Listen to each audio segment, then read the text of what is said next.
All right, y'all. Nephritic nephrotic syndromes, the bane of everyone's existence with renal path. I need this so badly. Oh, Christina, so, I was getting absolutely assaulted by UWorld Nephritic oh, Nephrotic questions. oh my God, you're doing UWorld without knowing these, you're gonna get assaulted, like physically Like, assaulted, and the thing is, you physically think you assaulted. know it. You think you Yeah, know it, and then you no. do the questions, and they're like, "Yeah, right. You don't know it." I'm gonna give you some hints though. So I have some hints that I've just picked up on when I was like really studying these. So my first hint or disclaimer is thinking about, so a lot, this is kind of like, remember when we were talking about like the coagulopathies, like the primary and secondary coagulopathies kind of can sometimes sound like they have similar symptoms or like they can have similar lab tests. So it's kind of like, how do you know which one they're talking about? Like, what's the etiology? And it's like, I always say, like, what does it sound more like? Does it sound more like a primary disorder or a secondary disorder? It's kind of the same with this. Does it sound more like a nephritic syndrome or does it sound more like a nephrotic syndrome? And I'll kind of show you like how to do that. I want to go through at least a few questions at the end, just so you can kind of see, like, I can be like, okay, like, how does this sound more like? But with nephritics, the underlying basis is inflammation, right? So we have the glomerular basement membrane. There's some sort of inflammation that's occurring. So, like, cells are getting split open, like cytokines are getting released, like all sorts of things are happening right at the membrane. That's what's causing the damage. But if you think about it, if too much damage occurs here, because again, think about like literally you're hitting the glomerular basement membrane with a baseball bat. If that happens too much or too frequently, that can also lead to like little holes being popped in the glomerular basement membrane, just like little holes coming through. And now it's going to start presenting as like a nephrotic syndrome. So a lot of the times, nephritic syndromes can present exactly as nephrotic, but then it's still going to be a nephritic underlying etiology, which gets really tricky. So we're going to talk about like how to kind of pick those out, but just keep in mind like nephritics can present also as nephrotics, which is really really annoying. Okay? But one thing that will usually help you figure out which one it is rather than just using symptoms. A lot of the times in nephritic nephrotic, you can't really use the symptoms. You have to use the more specific findings. So an example of one of those more specific findings is going to be like the biopsy findings. So they can give you a biopsy and tell you like, oh, this was looked at with light microscopy, this was looked at with electron microscopy, this was looked at with immunofluorescence. So just kind of wanted to go through each of these types very briefly. It's not like they're going to ask about it, but hopefully it'll help you understand like what you're looking at if they give you one, or like to understand like how you can use it to help you diagnose. So light microscopy is literally like, imagine your eyes, like your eyes can't look at a kidney biopsy and see a glomerulus. Imagine you could do that. That's basically what light microscopy is. So I say it's more of like a superficial look. It would be straight up if you could just like zoom in with your eyes onto like a stained glomerulus. Versus electron microscopy, which is now it's like a portion of what you see on light microscopy. So light microscopy, it was like you see the whole glomerulus like this. Electron microscopy would be like, okay, I want to zoom in on this portion of the glomerular basement membrane. And that's what electron microscopy is going to help you do. So they just shoot electrons super quickly, and then that allows it to penetrate. And then there's different shades of gray that delineate like how much of something is there. Is there more of something, less of something? If there's more of something, you need more electrons, which means it's gonna like look different shades of gray. And I'll show you that's kind of like what certain deposits. That's how you can tell what certain deposits are. But this helps you like what's happening at the actual membrane. And then immunofluorescence, something to understand with immunofluorescence is the researcher or whoever's preparing the immunofluorescent section, they need to physically stain it for something. So a lot of the times when you're doing questions, people are like, oh, like I thought, this disease presented with anti-IgG immunofluorescence, and this one says anti-C3. They can stain for whatever the hell they want. And that's why immunofluorescence is kind of tricky, because it's like if they decide to do a C3 stain and you have immune complexes, C3 is going to still come up, because remember, complement gets activated with immune complexes. If they did an IgG stain, that would stain for the presence of IgG, that would come up. So we're going to go through some of them, but immunofluorescence is not so much what type of stain is being, like what's being positive, what's lighting up. It's more helpful to know the pattern. So like what's the pattern of the deposition of whatever you're staining for. So we're going to talk about that. All right, light microscopy. This is what a light microscopy like section looks like. So this is an H&E stain. I have some light microscopy stains where it's like it looks different color, like it looks red or it looks like maybe like a little darker purple, and that's just depending on the type of stain that they use.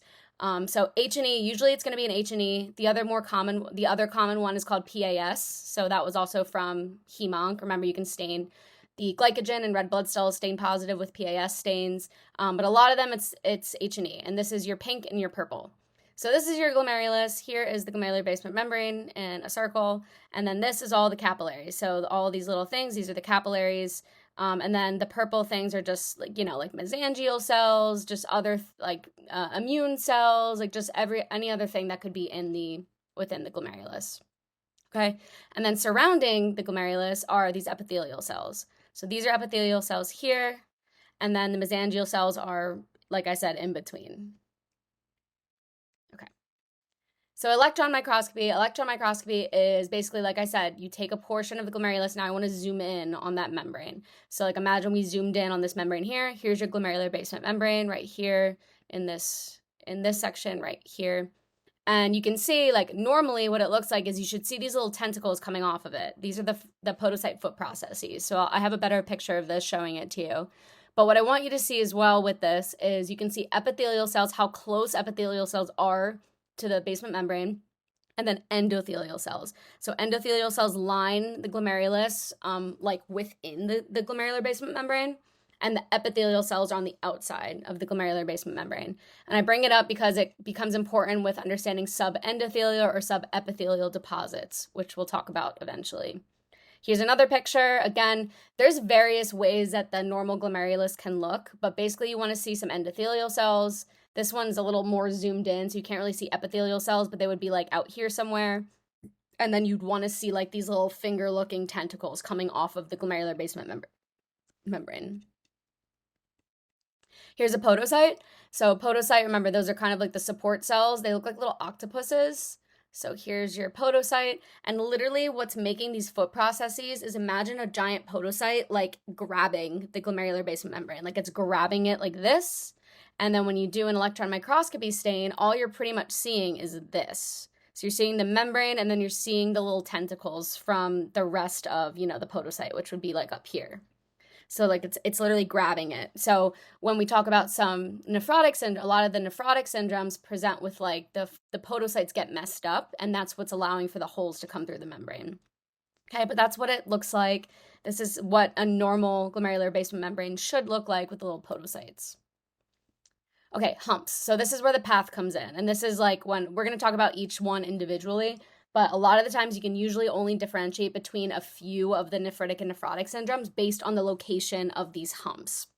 And humps are basically like immune complex deposits, complement deposits. It's just like it's like something's there that shouldn't be there. And that's why it looks a little bit more gray on electron microscopy, because now it's more stuff that's there. So subepithelial humps would be under those epithelial cells. So again, if I went back to this picture, here's an epithelial cell. The subepithelial humps would be anywhere under these epithelial cells on top of the glomerular basement membrane. So these deposits are going in between this cell and the membrane. So you can see here in red, these are various subepithelial humps. You can see them all throughout the membrane, basically, like over here. See how they're like a little bit more gray? This one's a little harder to note because like it looks like the glomerular basement membrane is covering them, but I think it's just because it's so damaged that it's starting to like split apart. But you can at least tell like here's, the bottom part at least of the glomerular basement membrane, and the humps are not under it. It's not within this area. That would make it a subendothelial hump, but it's subepi, it's on the outside, okay? And then this specific example is membranous nephropathy, but we'll talk about that later. Subendothelial humps, the exact opposite. So here's your glomerular basement membrane now, and now we have these gray subendothelial humps. And so they're going to present directly, basically underneath the endothelial cells that are lining the inside of the glomerular basement membrane. So an example of this would be like your membranoproliferative glomerulonephritis. Another thing you can see with electron microscopy is effacement of the foot processes. So effacement is kind of like blunting of the villi in like Crohn's disease or like ulcerative colitis or whatever.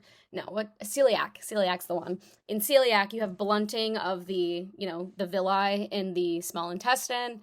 That's kind of what this is. These podocyte foot processes on this podocyte are now getting blunted, like they're completely just getting flattened off, and it presents as now it just looks like, instead of those tentacle looking things, it just looks like a giant line, and it's on top of the glomerular basement membrane, which is right here. And then you can also see it's to the point where they can be effaced or like flattened so much that you can actually lose them entirely, and that's what this is showing here in blue. It's like they completely have detached. And this example would be like something like minimal change disease. Okay, and then immunofluorescence. So this is what immunofluorescence looks like. And I show you pictures because it's like, if they give you like a biopsy, you need to know, are you looking at a light microscopy section, an electron microscopy section, or immunofluorescence? That's what this is gonna, like immunofluorescence is only gonna look like a green thing on top of a black background. Okay, so we're gonna talk about the patterns, because remember, the patterns are more important than the specific antibody that was used. But for this is a linear pattern. So if they say there's a linear pattern, it's pretty much only ever going to be Goodpasture's disease. And Goodpasture's disease is an anti-glomerular basement membrane antibody. And Goodpasture's disease makes it further leads to crescenteric glomerulonephritis, which we'll talk about. But linear, when they're talking about linear, they don't care about what's going on inside of this glomerulus. They really only care about that it looks like the glomerulus is contained. Like there is a line around basically there's an outline where the glomerular basement membrane is. It shouldn't be there. It shouldn't be like that. So that means that there's antibodies present. Everywhere there's green, that means there's like something that they're staining for is there. So if they're staining for IgG antibody, that means there's IgG antibody all along the glomerular basement membrane. And you're like, that shouldn't be, like, we shouldn't have IgG antibody all along the glomerular basement membrane. So that's linear. Lumpy bumpy. So lumpy bumpy, again, less about the exact stain itself, but more about the pattern. And when you see like a lumpy bumpy pattern, see how it looks like kind of like a starry sky appearance, or it kind of just looks like scattered throughout the field. This is like very indicative of like an immune complex disorder, or like just complements activating, and like there's just immune complexes spread out throughout this entire glomerulus, and that's what the stain is picking up. They're just like, it's like there's no rhyme or reason to it. Some are like really, really big bumps, some are really, really little bumps, and they just kind of like are scattered throughout. So then they can talk about granular and then subendothelial or granular subepithelial. And granular is less helpful. Granular just kind of means like it looks grainy, which I don't really know what that, it's just like, it looks diverse. It doesn't look like it's all kind of flat. It just looks diverse. So even like this guy, I would say that this is also granular. Like I would say like, oh yeah, this is also granular, because they're different sizes. So granular doesn't really help. Subendothelial, again, it kind of means the same thing. Whatever you're staining for, like this one's anti-C3. So C3 is now depositing in a subendothelial way. It means it's basically staying within the glomerulus. And I know it's kind of hard. You're like, okay, well, like, how do I know that that's what's happening?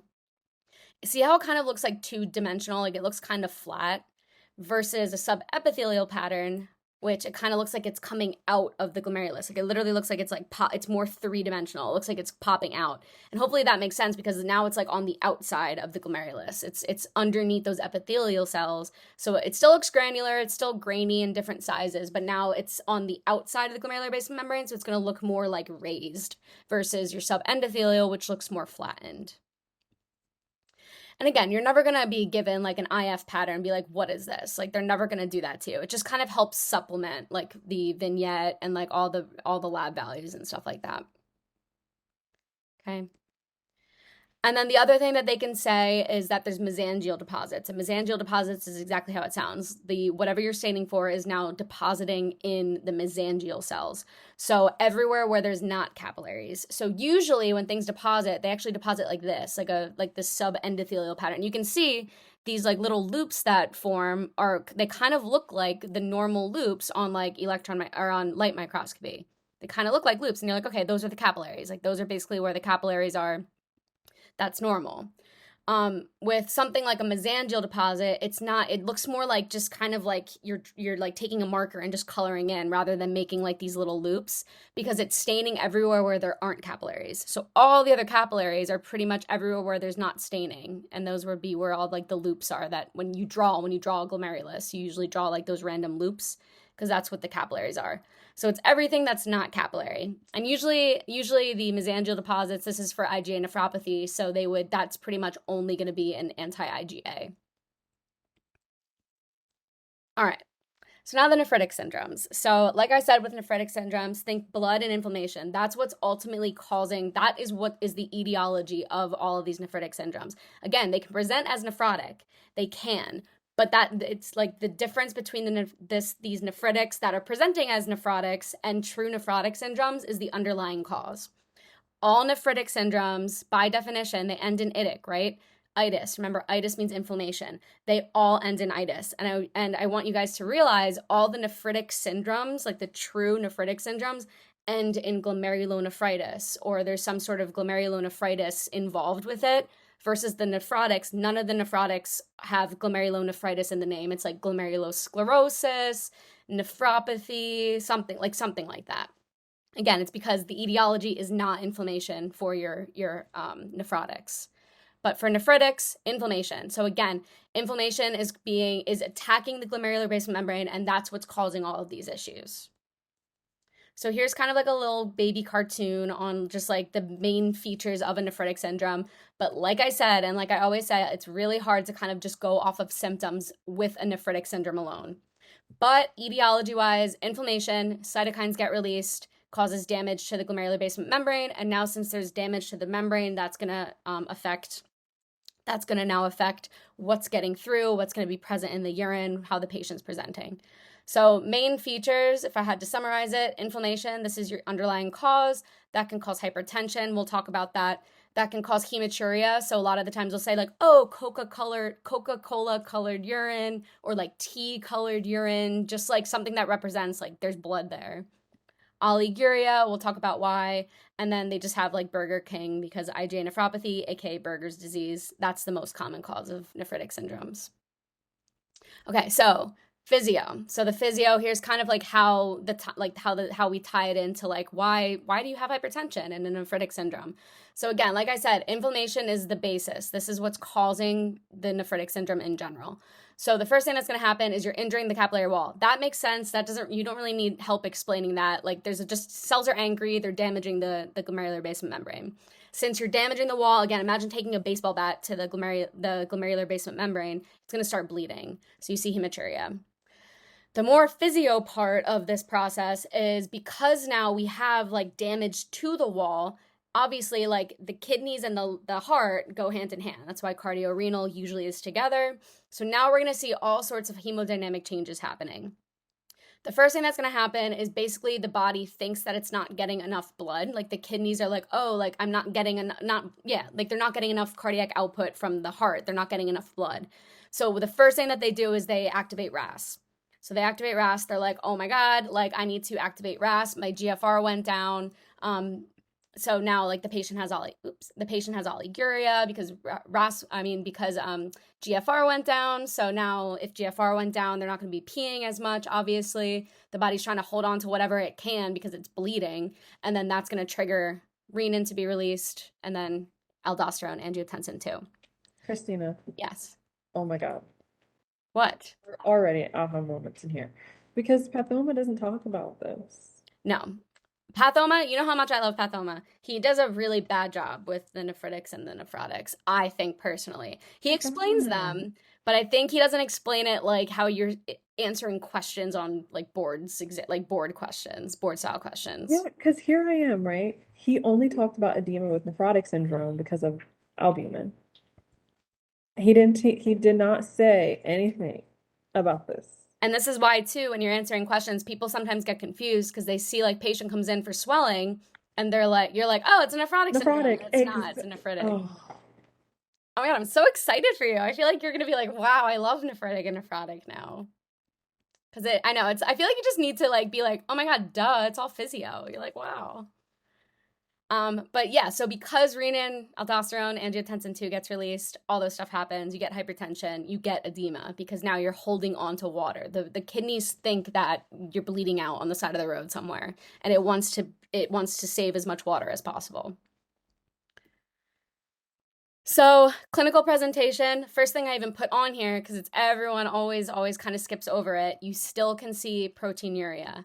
And the reason why, again, is because if you're damaging the glomerular basement membrane, like if so, we're damaging the glomerular, proteins are so tiny. Like they are baby, like they are super tiny. So even if we have like the smallest scratch in the glomerular basement membrane, these guys can leak out. So they can come out. So you can still see proteinuria, but again, it's not as much damage as what happens with the nephrotic syndromes. That's why they say it's a subnephrotic range.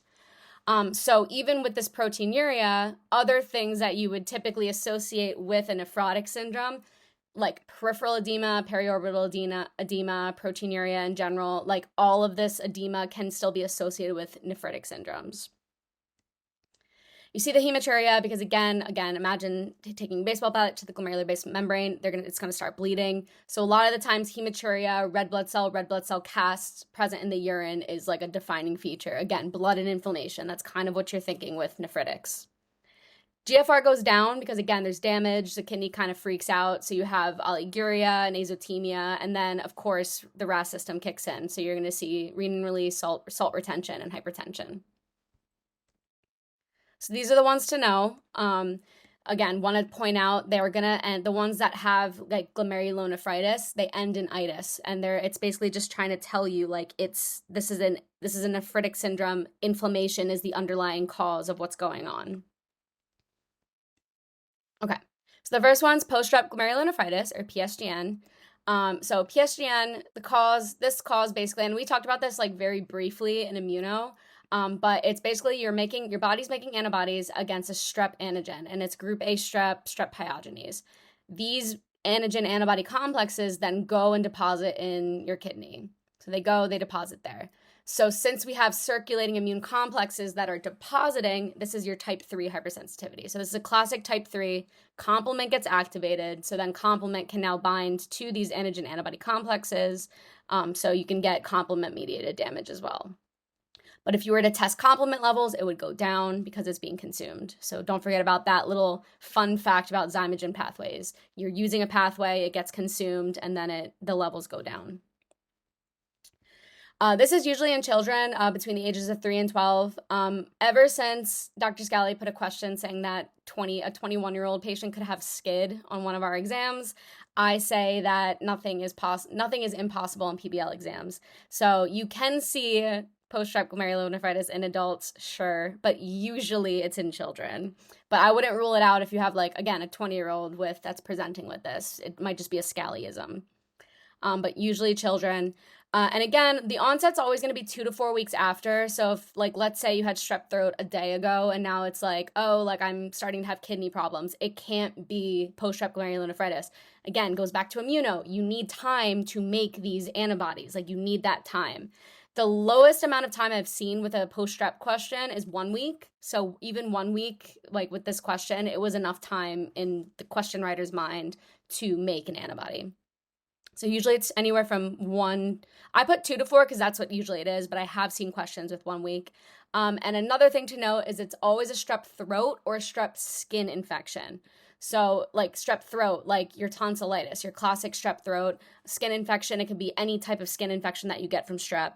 Remember, strep causes a lot of other stuff. Remember, it can cause like toxic shock syndrome. It can cause other stuff just like randomly throughout the body. That's not going to cause a post-strep glomerulonephritis. It's only a throat infection or a skin infection. And then here are all the different ways they can call strep pyogenes. So group A strep, that's also another like name for strep pyogenes.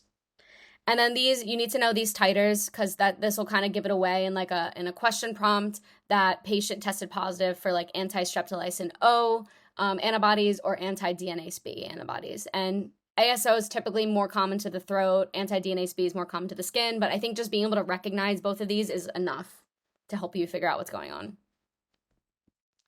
Okay, so then the biopsy readings. So again, the biopsy readings are going to be very critical to help you, especially with the nephritic syndromes where like the symptoms can be all over the place. So on light microscopy, you're going to see symptoms basically of inflammation, because again, inflammation is the basis of every single one of these nephritic syndromes. So you see like the glomeruli are going to get bigger, they're going to be hypercellular. I've heard people say like, oh, the glomeruli look really puffy with like the nephritic syndromes. I'm like, that's a really good way to think about it. They look angry, and it's because the white blood cells are there, they're coming into the area. All the other like helper cells are like, oh my God, we're dying, we need to proliferate. And what happens when you have an infection, basically. So diffuse hypercellularity, this doesn't really help you. A lot of the inflammatory-based glomerulonephritises, by definition, are going to look like this. Immunofluorescence pattern, again, like I said, they can stain for any one of these antibodies, whatever one, all three, one. They don't have to give you all of them. What's more important is to understand it's going to be like a granular pattern. And granular, again, whenever you see granular, think like these immune complexes are depositing places. And that's why it's granular. It's like just scattering throughout like a starry sky. And then on electron microscopy, you need to know that the humps are going to be subepithelial. And I tell people this, and I don't think they believe me until they start doing questions. This is going to be your make or break for a lot of the nephritic and nephrotics, is understanding which ones have subepithelial humps and which ones have subendothelial humps. Especially when we get to like membranoproliferative glomerulonephritis, it presents very similar to this one. And the only way you're going to be able to differentiate is based on, is it a subepi or a subendo hump? Okay. And you'll see that with the questions. They really, really, like that's going to be your saving grace with a lot of these questions. Okay. So PSGN, these humps, and again, remember, all the humps are these immune complexes, and the pattern of deposition, so subepithelial or subendothelial, is just dependent on whatever the underlying cause is. In this instance, they jam the glomerulus on the outside of the basement membrane. So here's a granular pattern. So this could be like an example they show you for PSGN. This particular example, they stain for C3. Like I said, it doesn't matter. They can say like, oh, it's positive for C3, IgM, and IgG, or it's just IgM, or just, doesn't really matter. It kind of more, it's like, okay, this looks granular. This looks like really just kind of lumpy bumpy, right? It just looks like scattered randomly throughout the glomerulus. There's some big bumps here and then some little bumps here. Like, okay, yeah, that looks granular. And then for the deposits, so I put a lot of these pictures in wherever I can, because I kind of like seeing the cartoon version of it too, because electron microscopy is kind of hard to tell. But basically, here is your normal membrane. So here's the yellow is your endothelial cells. The green is going to be like your podocytes, and then you can see the podocyte foot processes. With glomerulonephritis, of course, we have immune cell infiltration, so the neutrophils start coming in. And then with this disease specifically, those humps, which are in black, are going to deposit subepithelially, so like on the outside of the glomerular basement membrane. So here's one here, here's one here, here's one here. And then on electron microscopy, it would look like this. So again, here's the glomerular basement membrane, and then you can see the hump is on the outside of it. Here is another one. And you can kind of see it's a little darker than everything else because, again, it's representing more stuff that's there. And I don't really know what type of stain this is. It could be a PAS stain. Really have no idea. But again, here's your glomerular basement membrane, and then here are the humps. So it's just like another way to kind of see it. They're on the outside. Okay, so rapidly progressive, crescenteric, glomerulonephritis. I interchange how I call this one, so I apologize. Sometimes I only reference it as crescenteric, but it is it's the same thing, rapidly progressive. So RPGN, like some people are like, oh, RPGN, I'll just call it crescenteric. So something to understand about RPGN or crescenteric, whatever, it itself is not a disease entity. It itself is not like, oh, you can't just have like, oh, I have crescenteric glomerulonephritis. They're going to be like, okay, what caused it? Because it's always going to be something caused it. And usually they figure out what caused it based on your IF pattern. So that's why it's really important to understand the IF patterns here. But when they say you have like rapidly progressive glomerulonephritis or crescenteric, they mean you have these crescents on light microscopy within your glomerulus. So you can see here's your glomerulus. It doesn't look symmetrical. One section of it looks like a lot of like fibrin, like various types of immune cells, and it kind of looks like it's like pushing the rest of the glomerulus to the side. That's a crescent. It looks like a crescent moon. And if it is, when they do IF and they say like, oh, like they observed this on light microscopy and then they had a linear IF pattern, usually it's good pasture that caused it. If they have a granular pattern, think your immune complex diseases. So post-strep glomerulonephritis, diffuse proliferative, we'll talk about that, but diffuse proliferative glomerulonephritis, that's usually lupus nephritis. So again, circulating immune complexes that deposit. And if they say like your IF pattern's negative, that's what's known as a pauci-immune, and that just basically means like it's an immune cause, but it's not coming up on immunofluorescence. It's still immune, but it's not coming up. So crescenteric, it's rapid deterioration. So sometimes, and I have noticed people do this, sometimes like people will think like everything fits perfectly for crescenteric glomerulonephritis. They're like, they didn't say anything about crescents, but they're like, oh, you know, like there's like a granular pattern observed, like this patient has like, I don't know, they have lupus and they really want to pick RPGN. But you have to look at the renal function. The renal function, like creatinine's going to be super high. Creatinine's going to be like 3.0. BUN's going to be really high. Like the electrolytes are going to be all kind of out of whack. The kidney's very sick. Like this is like the patient is going to die like tomorrow. Like you're looking at the labs, you're like, no, this patient is dying tomorrow. It can't be like someone that you're like, oh, this seems kind of healthy, and then you're like, oh, it's RPGN. They don't go hand in hand. If you pick an answer RPGN, that patient is on their deathbed. The only time I would say that that's not the case is if they straight up tell you that there was a crescent, or they straight up show you this picture. But usually the two they're not mutually exclusive. They usually go hand in hand. And again, you diagnose it with those crescents. That is diagnostic. And then to help you figure out what's causing it, you look at IF. So if we have a linear pattern IF, that's your good pasture. So good pasture is a type 2 hypersensitivity. So type 2 differs from type 3 because remember, type 3, circulating immune complexes, they deposit. Type 2 is, when I was explaining this with immuno, I was like, imagine it's like a stationary antigen. So like in this example, the glomerular basement membrane, that's the antigen. It's stationary. It's in the kidney. It's staying there. And then the body makes antibodies against it. Myasthenia gravis, same thing. You have your acetylcholine receptor, and then the body makes antibodies against it. This is a stationary, it's in the neuromuscular junction. It's not moving anywhere. It's a stationary antigen, and you're making antibodies against it. That is your type 2. Versus type 3, again, circulating, and then they just go wherever they want. That's why it's usually in the joints, in the kidney, like in the, like wherever. It just kind of goes wherever. But good pasture, another thing to pick up with good pasture is you're not just having these antibodies bind to the glomerular basement membrane. Those are definitely there. You're also having them bind to the alveolar basement membrane. So imagine these are alveoli, and then you're making antibodies against the alveoli basement membrane.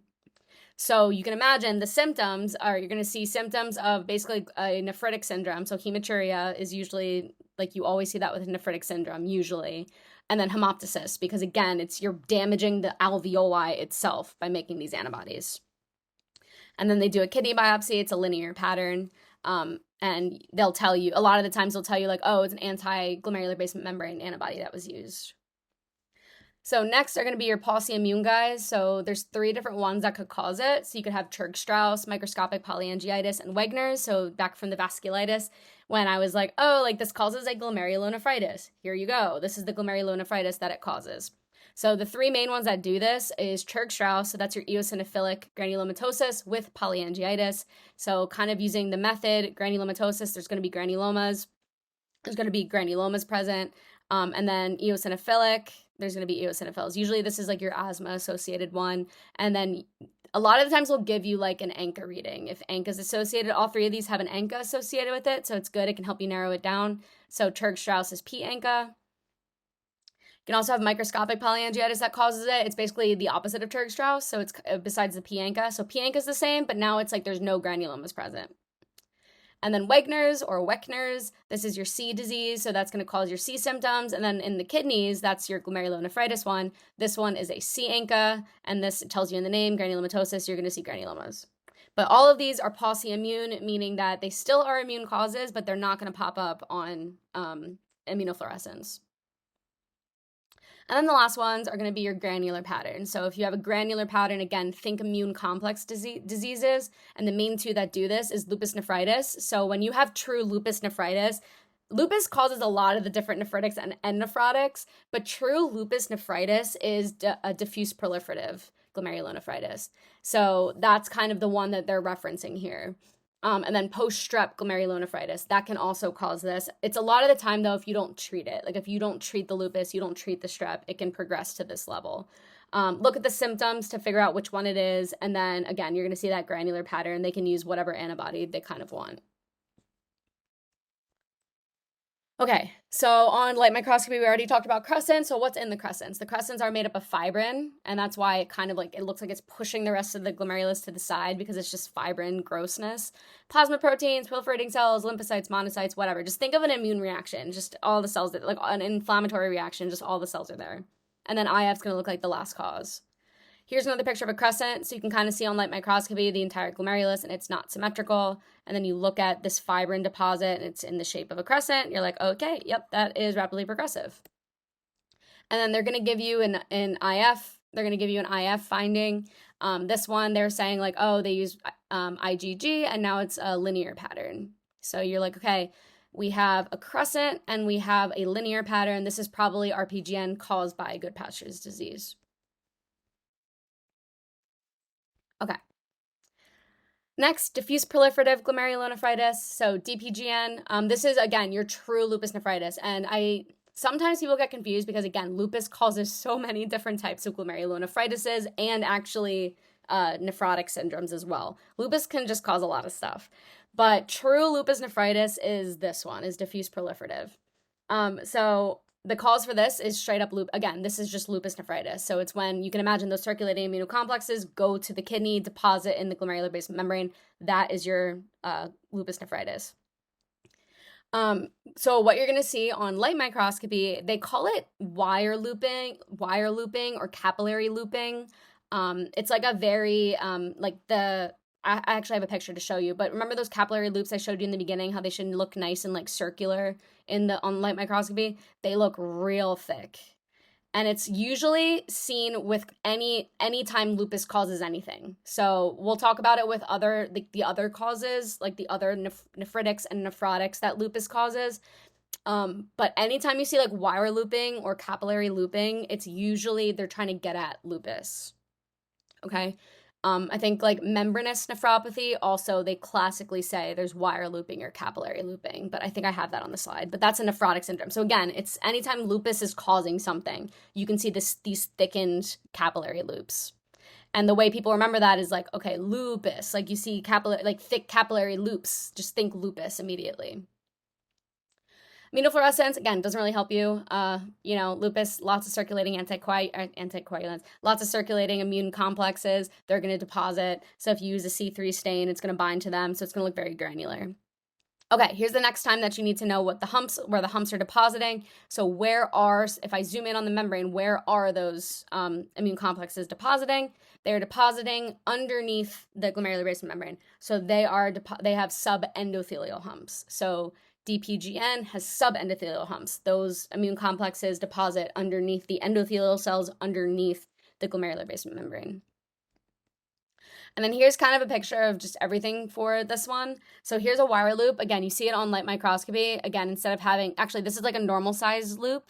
You can see how thick, like absolutely thick, these wire loop lesions are. They're just giant. Like the capillary loops just look like massively large. That's wire looping. You don't really have to recognize it yourself. A lot of the times it's just something that they say, like, oh, wire looping was observed. And you're like, okay, this is probably like a lupus cause. Like lupus is causing this. So it's less specific for diffuse proliferative glomerulonephritis. It's more specific for like anything that lupus can cause. Here's like a granular pattern. So they used an anti-C3 for this one, but again, they can use anti-IgG, anti-IgM, whatever they want. And it looks granular. It looks kind of starry sky, lumpy, bumpy. And then here's your subendothelial deposit. So here is your glomerular basement membrane. And then here are the darker gray subendothelial deposits depositing underneath that glomerular basement membrane. Okay, IgA nephropathy. I wish it was IgA nephritis, but it's in a perfect world. So IgA nephropathy, I put here because UWorld only references this disease as Buerger's disease. That's it. So they don't even call it IgA nephropathy. They just call it Buerger's and they're good to go. This is the most common one, like the most common nephritic syndrome, so cause of glomerulonephritis in the entire world. And I think the reason why is because, everyone has IgA.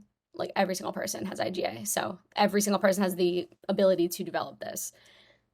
So for this one, the cause of this is it's kind of the same pathology we've been seeing, this deposition of immune complexes, but now it's an IgA containing immune complex.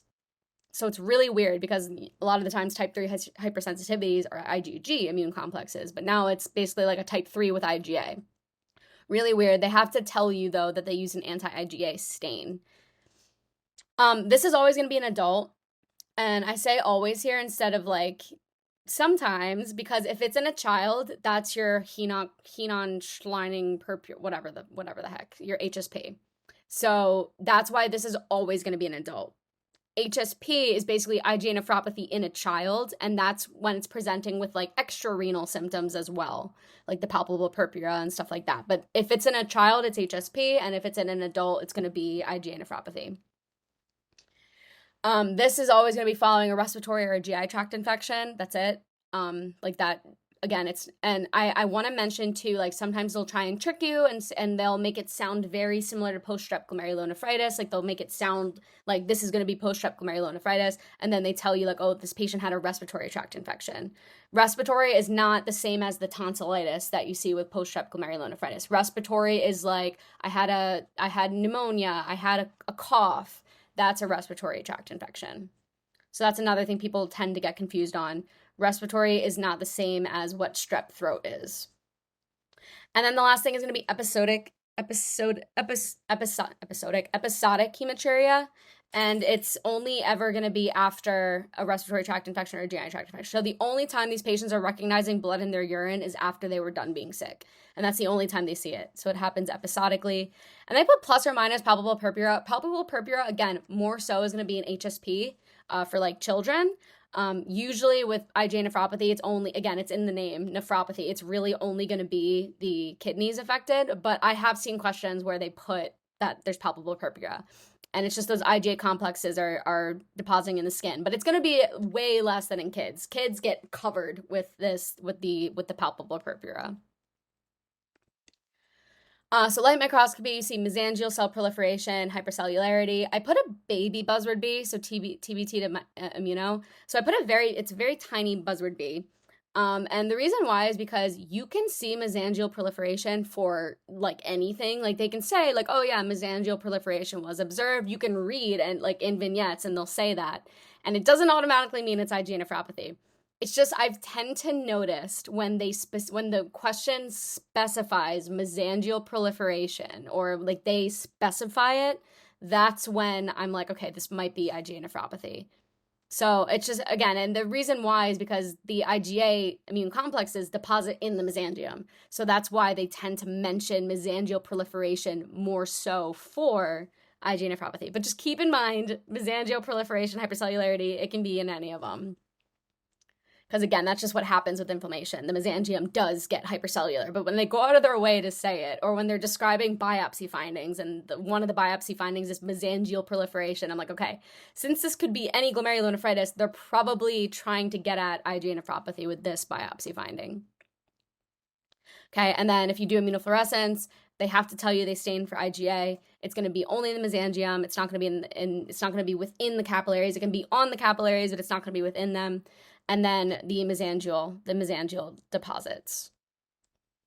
So here's an example of what it looks like under light microscopy. Again, no clue what stain this is, but this is an example of just showing like this extracellular matrix that gets deposited. That's your mesangial proliferation. The mesangial cells, again, they start freaking out and they start just expelling extracellular matrix. Like this is not an uncommon thing. I mean, this is how cirrhosis of the liver forms, right? So this is not uncommon.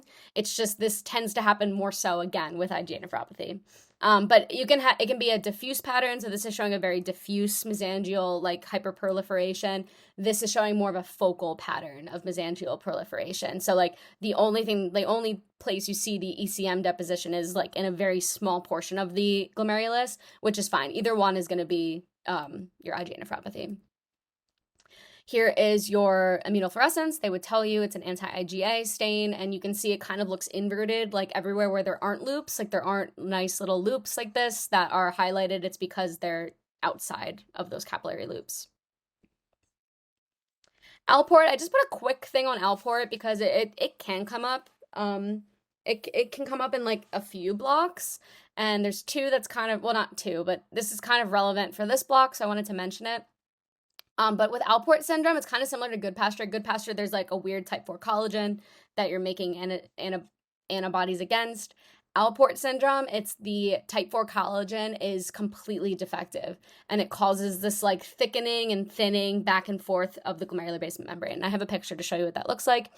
But the other thing about Alport syndrome, and this is actually how they asked about it on boards, is it's X-linked dominant, which is super weird. Like you really don't hear about X-linked dominant diseases ever.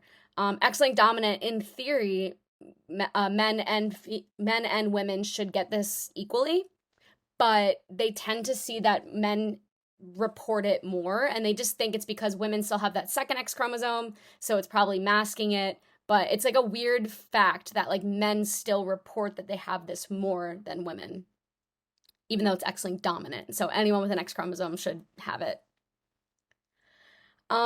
What they say with Alport is can't see, can't pee, can't hear a B. So anywhere there's type 4 collagen, and you'll go into like different types of collagen and where they can all be found and whatever in your MSK block. But for now, just know that type 4 collagen is in your eyes, it's in your kidney, and it's in your ears. So you can't see, you have some eye problems. You don't have to know the specifics now. You'll go into it much later. You can't pee, so you have those kidney problems. Here's your glomerulonephritis, and you can't hear a B, so you're gonna have sensory neural hearing loss. There's type 4 collagen that's in the ear. And then this thickening and thinning, alternating back and forth due to that faulty type 4 collagen leads to what's known as a basket weaving appearance or a basket weave appearance. And what they mean by this is like you can just see it gets thinner and thicker back and forth as if you were like threading a basket through another basket, basically. So it's thin, thick, thin, thick, thin, thick. And that's your basket weaving appearance. I don't really see it, but whatever. If they say that, it's usually a buzzword. Okay, this one, hold your hats, guys. This one is the one that makes the least sense out of all of them, but we're gonna go through it. I have a little chart. It's gonna be fine. All right, you just have to promise to bear with me while I explain it because it'll all make sense at the end. So, membranoproliferative glomerulonephritis, MPGN. MPGN, before I even go into the different types, MPGN can present as a nephrotic syndrome. You might have absolutely no symptoms of a nephritic syndrome. You might have all nephrotic. It might be edema, increased fat, tons of protein, swelling, no blood, no hypertension. Like it can present exactly as a nephrotic for no reason at all. It can just do it. So you really can't use symptoms for membranoproliferative. You can, but just know it can be either nephritic or nephrotic, honestly. Like a lot of the times people call membranoproliferative as a nephritic/nephrotic syndrome because they're like, we don't know which one it presents more as. It does tend to affect children, but when does that ever really go into play with these PBL exams? But with that being said, there are two types. So there's type 1 and there's type 2. Type 1 is immunoglobulin mediated. Type 2 is complement mediated. This is where I need you guys to bear with me. So the immunoglobulin mediated one, this is the one that it makes sense. It's immunoglobulin mediated. That makes sense too. Hopefully you can make sense of it. That tells me an antibody is causing the damage. So when I'm getting the glomerulonephritis symptoms, what's causing the inflammation is this antibody. Where's the antibody coming from? They have no idea. A lot of the times it's just idiopathic. They have absolutely no idea what's causing this antibody, but it can be associated with lupus. So here's another place that lupus can cause another kidney disease, hepatitis B and hepatitis C. So sometimes they'll say like patient with hepatitis B presents with a glomerulonephritis, and you're like, oh, this could be membranoproliferative, or this could be another one that we'll talk about later. Okay, so that's kind of like they don't know what about lupus, hep B, hep C is causing this, but they tend to notice people with these three diseases have membranoproliferative glomerulonephritis. Okay, so that is your immunoglobulin mediated. This tells me your body's making antibodies for whatever reason when you have this disorder, and now it is causing the damage on the glomerulus. Type 2 is complement mediated, but type 2 also has antibodies involved, which is super fun, right? But the antibodies involved are not what's causing the damage to the glomerular basement membrane, so that's why they say it's a complement mediated. So before explaining what dense deposits are, I have to talk about what is going on here. So basically with this type 2, this complement mediated one, our good friend C3 convertase makes a comeback. So here's C3 convertase. And remember from the complement pathway that C3 convertase makes tons and tons of C3. Well, C3b, but I'll just draw C3. We're making tons of C3 just everywhere. So what happens in type 2 is the body, again, for whatever reason, makes an antibody to C3 convertase. Weird, right? You're making an anti-C3 convertase antibody. Not only that, usually when an antibody binds to something, it inactivates it. This antibody binding to this actually increases its function. So it's going to increase this antibody binding to C3 convertase, increases C3 convertase's activity. It basically never shuts off C3 convertase. So we just have tons and tons and tons of C3. So you can imagine we're just going through the complement system over and over. That's kind of why type 2 is complement mediated, because you're just running through the complement system over and over and over again. But a fun thing happens as well. So since we have just hella C3, some of it is going to move on. It's going to go, activate C5 convertase. It's going to go move on with its life with the complement system. Some of the C3s, because there's just so many, are going to go bind to the antibodies that are bound to C3 convertase. It's just going to go bind to them. If there's random anti-C3 convertase antibodies floating around, C3 is going to bind to that too. Which is weird, right? We shouldn't have an antibody just floating around that's not trying to, usually C3b binds to antigen antibody complexes. This is not a complex. It's just kind of it's just binding to it. When that happens, that's what's known as a dense deposit. So a dense deposit is going to be these weird antibodies that now C3 is just binding to. That's a dense deposit. And there's 2 dense deposit diseases. So that's why sometimes I see people confuse it, because they'll say membranoproliferative. I actually have an image in here that I think they confuse it. They have membranoproliferative type 2, aka dense deposit disease. There's 2 dense deposit diseases. I'm saying there's 2 diseases that you can see dense deposits. Okay? So this is one of them. So this is just one of those dense deposit diseases. So membranoproliferative type 2 has a dense deposit disease because we have dense deposits. And we'll talk about where they go and deposit in a second. But regardless of what type you have, so regardless if you have type 1 or type 2, you're still going to see what's known as tram tracking on light microscopy. So tram tracking is just when the membrane basically splits. And I have a picture of that. So here are your tram tracks.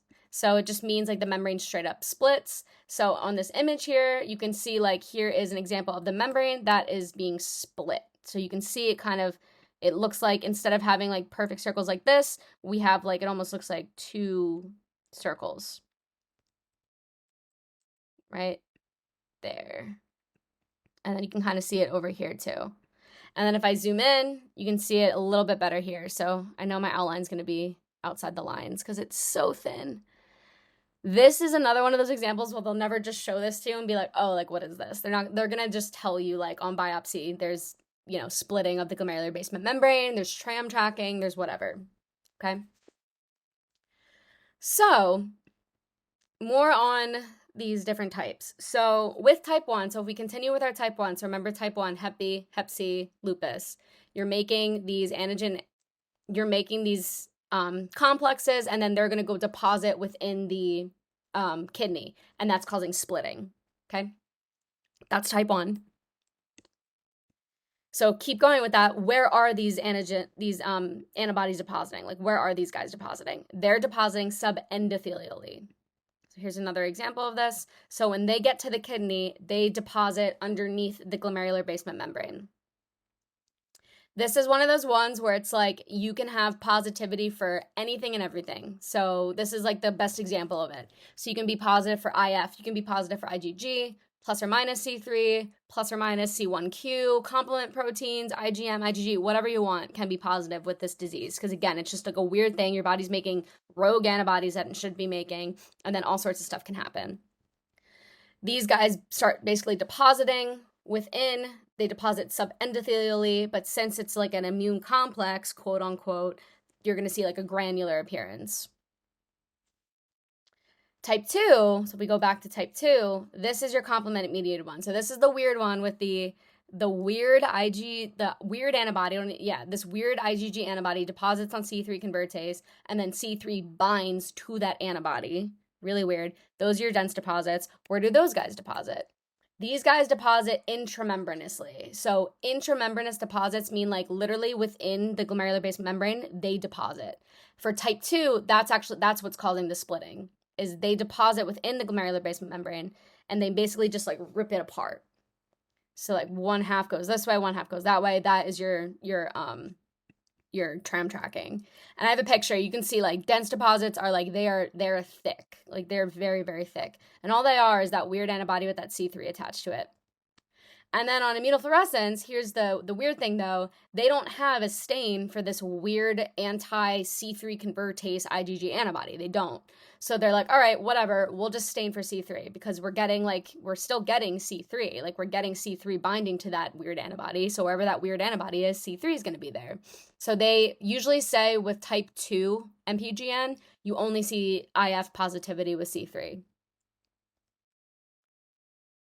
Okay, so pictures to kind of like drive these two ones home. So MPGN type 1, remember type 1, this is going to be your lupus, hepatitis B, hepatitis C. You're making an antibody for whatever reason. It's binding to a random antigen that it shouldn't be binding to, and then it's depositing within the kidney. It's going to deposit subendothelially. So these random hep B, lupus, hep C antibody complexes are depositing subendothelially. So here's your glomerular basement membrane. Here are your subendothelial deposits, okay? So that's that. Type 2, so again, take this with a grain of salt. Dense deposit disease is not only membranoproliferative type 2, but membranoproliferative type 2 has dense deposits, so you can call it a dense deposit disease, but just keep that in mind. Look at these bad boys. Look how thick this dense deposit is. It's thick, and it just deposits. If you look at the cartoon image, it just deposits within the entire glomerular basement membrane. So that's why they say it's an intramembranous deposit. So far with MPGN, the only possible deposits of any sort you can see on EM is going to be subendothelial with type 1 or intramembranous with type 2. But usually intramembranous with type 2, they'll call them dense deposits. Like they were observing dense deposits depositing intramembranously. And then if you were to do IF, so type 1 glomerulonephritis, again, the weird one, lupus, hep B, hep C, it can just deposit. It basically just deposits, it looks granular. It's depositing subendothelially like we just talked about. And again, they can tell you that they're positive for anything. C3, C1q, IgM, IgG, like whatever they want. Versus type 2, the only thing that they're going to ever test for is complement because they know the cause of this one is going to be that weird antibody that they just don't have a stain for. So they just stain for C3. So they'll say like C3 positivity only with this one. But again, it's a granular pattern. It's literally just wherever those immune complexes deposited throughout the glomerular basement membrane. Here's your summary.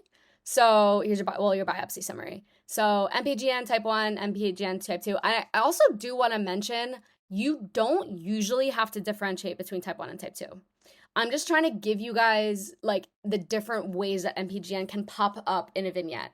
So like if like, because some people are like, oh, MPGN is only, this one, they're going to miss, this intramembranous deposit. They're going to be like, I don't know what that one is. Like if they say biopsy found intramembranous deposits, don't cross out. They're going to be like, oh, it's not MPGN because that's only subendothelial.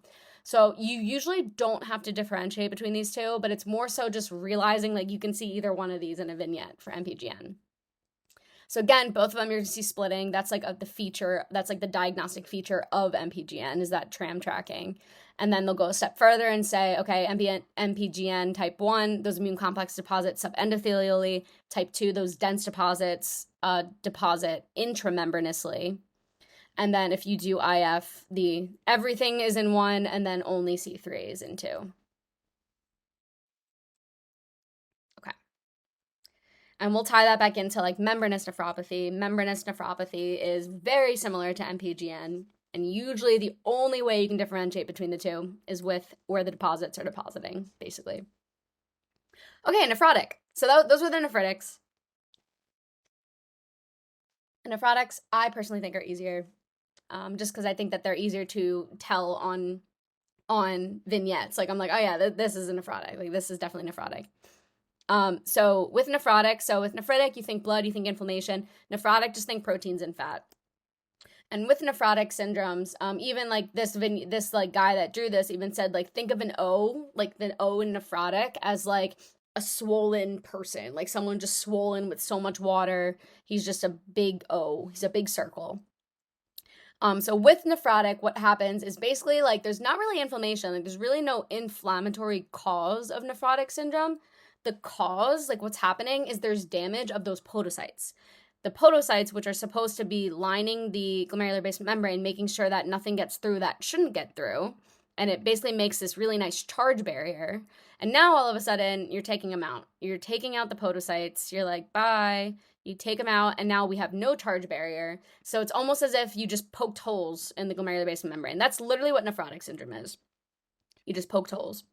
So the first thing you're obviously going to see is hypoalbuminemia because, again, proteins are really tiny. Look how tiny proteins are, so they can just kind of go through. You see hyperlipidemia. It's just like a symptom of nephrotic syndrome. And again, this hopefully makes sense. You lose tons of protein. You see proteinuria, tons of proteinuria in the urine, as well as peripheral edema. So we're going to go into the physio for this guy because if I'm telling you at this point, so we're going to start here. So we have hypoalbuminemia. So basically, if we even skip down to here, we're losing fluids because if we're losing if oncotic pressure goes down, the albumin's going to go out of the kidney, and then the water is basically going to follow it as well. So the kidney, same as nephritic, it's like, oh, we're not getting enough blood. Let's activate RAS. So it activates RAS, and the exact same thing that happens in nephritic happens in nephrotic. So why don't we get hypertension with nephrotic, or why don't we tend to see hypertension? You can see hypertension with nephrotic, but they don't go hand in hand. Like nephritic and hypertension go hand in hand. Nephrotic and hypertension don't. And the reason why is we have to go back to talk about Starling forces of the capillaries. Lots of physio. But here you have the salt and water retention, and due to that you get edema. But it's even worse than the edema that you see with nephritic because of Starling. So again, with nephrotic syndrome, you lose the protein in the capillaries. So your capillary oncotic pressure completely goes away. So now you can imagine you're not, and remember, oncotic pressure is kind of what pulls the water versus hydrostatic, which is what pushes, or the blood or whatever. We lose this, so now we lose the ability to pull water into the capillaries. So where does the water stay? It just stays interstitially. So instead of like, it just kind of leaks out, and that's where you get the edema. And that's why they say like nephrotic, think just swollen people, because this is happening in all of the capillaries everywhere. So you can have periorbital edema, you can have abdominal distension, you can have pretibial edema, you can have edema literally anywhere in the body. Does that make sense? So this is why blood pressure doesn't go up, because the water, even though RAS is getting activated and it is increasing body water, it can't stay in here because nothing's holding it here. So it just leaks out, and then it goes to the interstitium, and that's why you get massive edema with nephrotic syndrome. So your classic presentation for nephrotic is pretty much going to be your massive proteinuria. Again, it's going to be tons. So like +4, +5, but not always, but you're going to see massive proteinuria. You get hypoalbuminemia and edema. Again, edema is usually going to be like the chief complaint with patients with nephrotic syndromes versus nephritic. It's going to be like, oh, I saw blood in my urine. Like, it's kind of weird. But this, it's like, I'm swollen. Like, I'm just swollen lately. And the different ways that this can manifest in questions is periorbital edema, pretibial edema, weight gain. Even weight gain is enough to be like, oh yeah, they're holding onto water. Abdominal distension. Remember the fluid wave that you guys learned in GI? You have to check for the fluid wave. You're checking to see if there's ascites, if there's fluid in the abdominal cavity. The urine's also going to have fatty casts. Again, there's hyperlipidemia that occurs with nephrotic syndrome. So the urine's going to look frothy. Really gross. Just think of like having tons of fat in your urine. Super gross. And then the fat can kind of come together and it can make a fatty cast. So fatty casts are pretty much very specific for nephrotic syndrome. So if you see like patient has frothy urine with fatty casts, that's going to be a nephrotic. That really can't be a nephritic syndrome. Okay, and I'll show you pictures of this Maltese cross under polarized light. They can basically just take this fatty cast and look at it under polarized light, and it makes this like cross-looking structure, which they call a Maltese cross, which I'll show you eventually. These are the main two things that happen. So these are the main two, like at a minimum, that happen with nephrotic syndrome. It's a lot less to go off of than with nephritics. So you kind of have to think like, why did this patient come to the doctor? Like, did they come because they're swollen, or did they come because they're having like blood in their urine, they're having back pain, like they're having all like that type of stuff?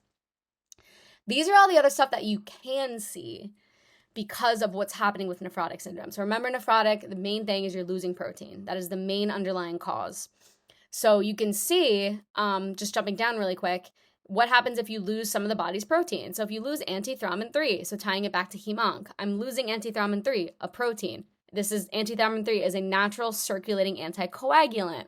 So if I lose it, I'm going to be clotting up a storm. So now I become hypercoagulable.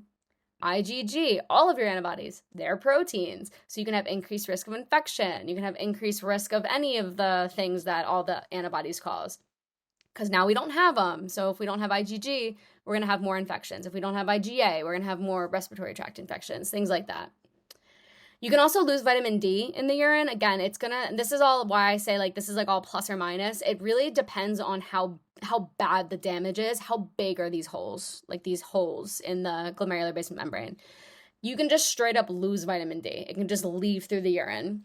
When that happens, then you have hypocalcemia. So the patient can present with hypocalcemia. And you can see how this can be, that's why these are really tricky with like boards questions, because you don't know what they're at. You don't know that these are nephritic nephrotic syndromes. Like at least with your exam coming up, you know it's going to be like a nephritic nephrotic syndrome. On boards, you're like, is this like a parathyroid disease? Like what's going on here? So it's really important to understand the underlying cause. Oh, I know. They're the worst on boards. Because they just overlap with so many different things. Especially like a patient coming in with a clotting disorder. Are you kidding me? And it's a nephrotic syndrome. You're like, are you joking? But you really, and that's why I really emphasize like, look at what did the patient come in for? Did they come in for, they're swollen? Like if they're swollen and they have really bad edema, they're probably going to have hypocalcemia because now the holes are probably really big. Like rather than coming in for their symptoms of hypocalcemia. And then plus or minus hypertension, it's just one of those things. Usually you don't see hypertension with nephrotic, but you can. It's kind of like with the nephritic stuff. You can see proteinuria or you don't. So kind of like goes hand in hand. But usually nephritic syndrome proteinuria is like a +2, like a +1, +2. Usually it can progress. Like I said, they can all progress. This massive proteinuria is usually like a +4. A +4 is like the most amount of protein you can have in your urine. But even like a +3, I would say, is like a nephrotic range proteinuria. Okay, so these are the ones we're going to talk about. So we're going to go in order. And again, like I said, notice that none of them end in glomerulonephritis. They all end in sclerosis or nephropathy. None of them end in glomerulonephritis. Because again, inflammation is not the underlying etyology of any of these. So minimal change disease is the first one. So the other name for this is lipid nephrosis. It's minimal change disease. That's what they're going to call it.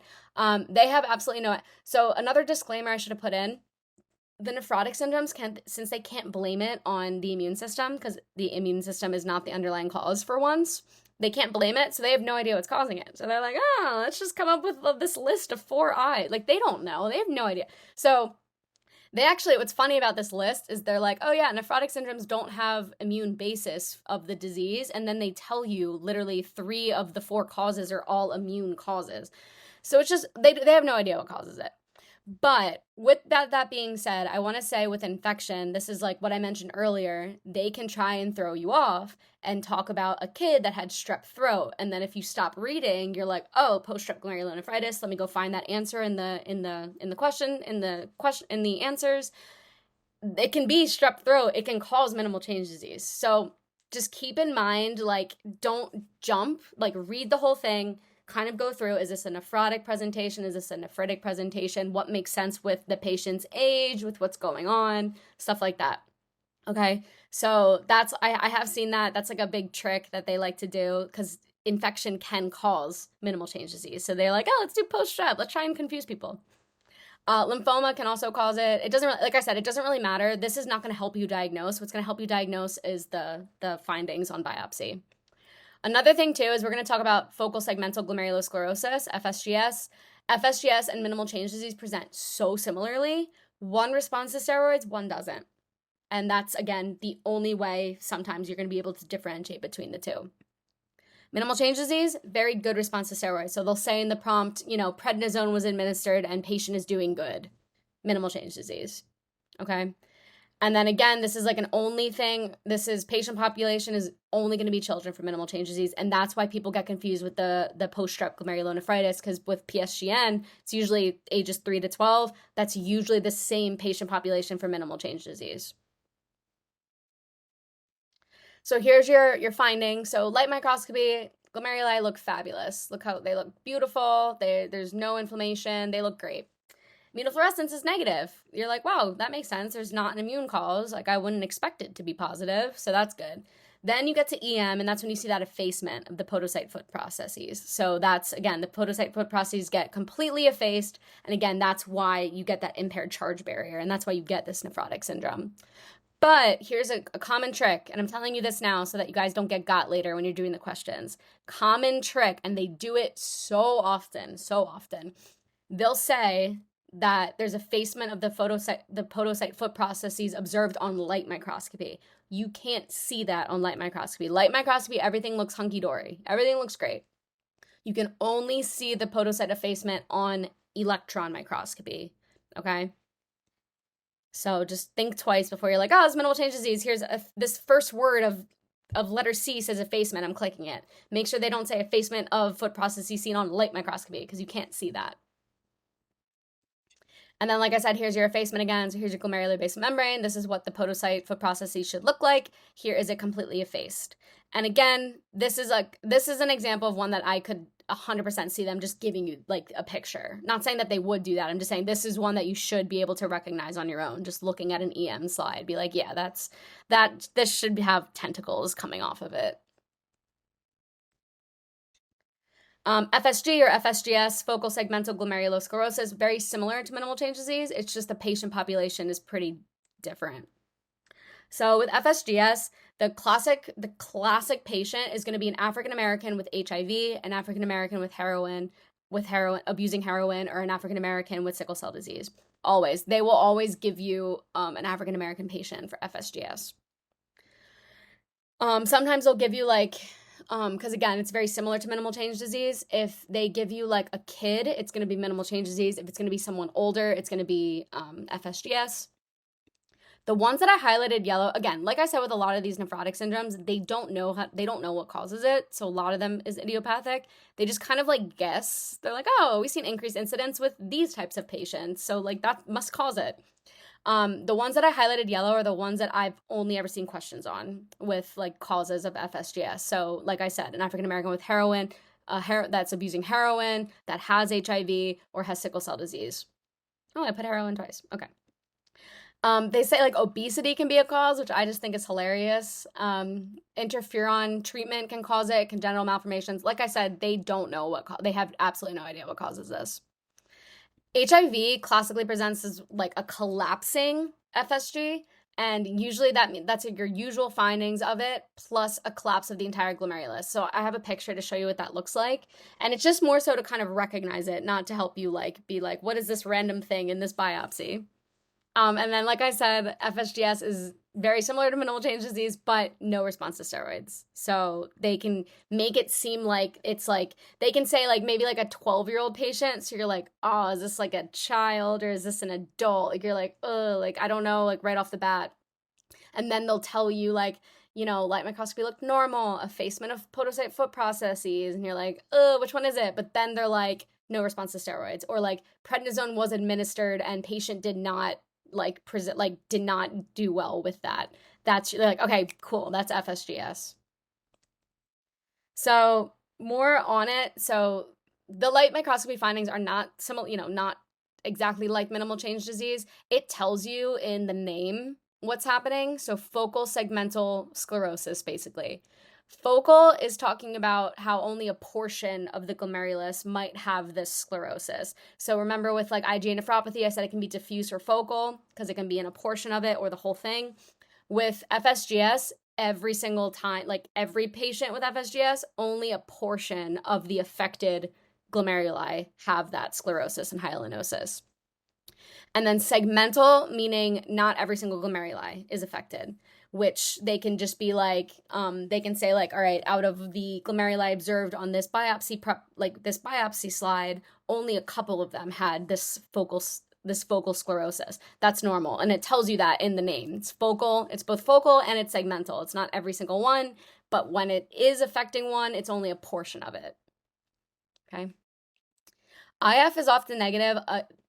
In a perfect world, all the nephrotic syndromes would have negative IF because again, it's not an immune cause, but don't like let it rule out. Like, again, that's why these are kind of confusing because like you still can be positive. Again, they don't know what's causing this.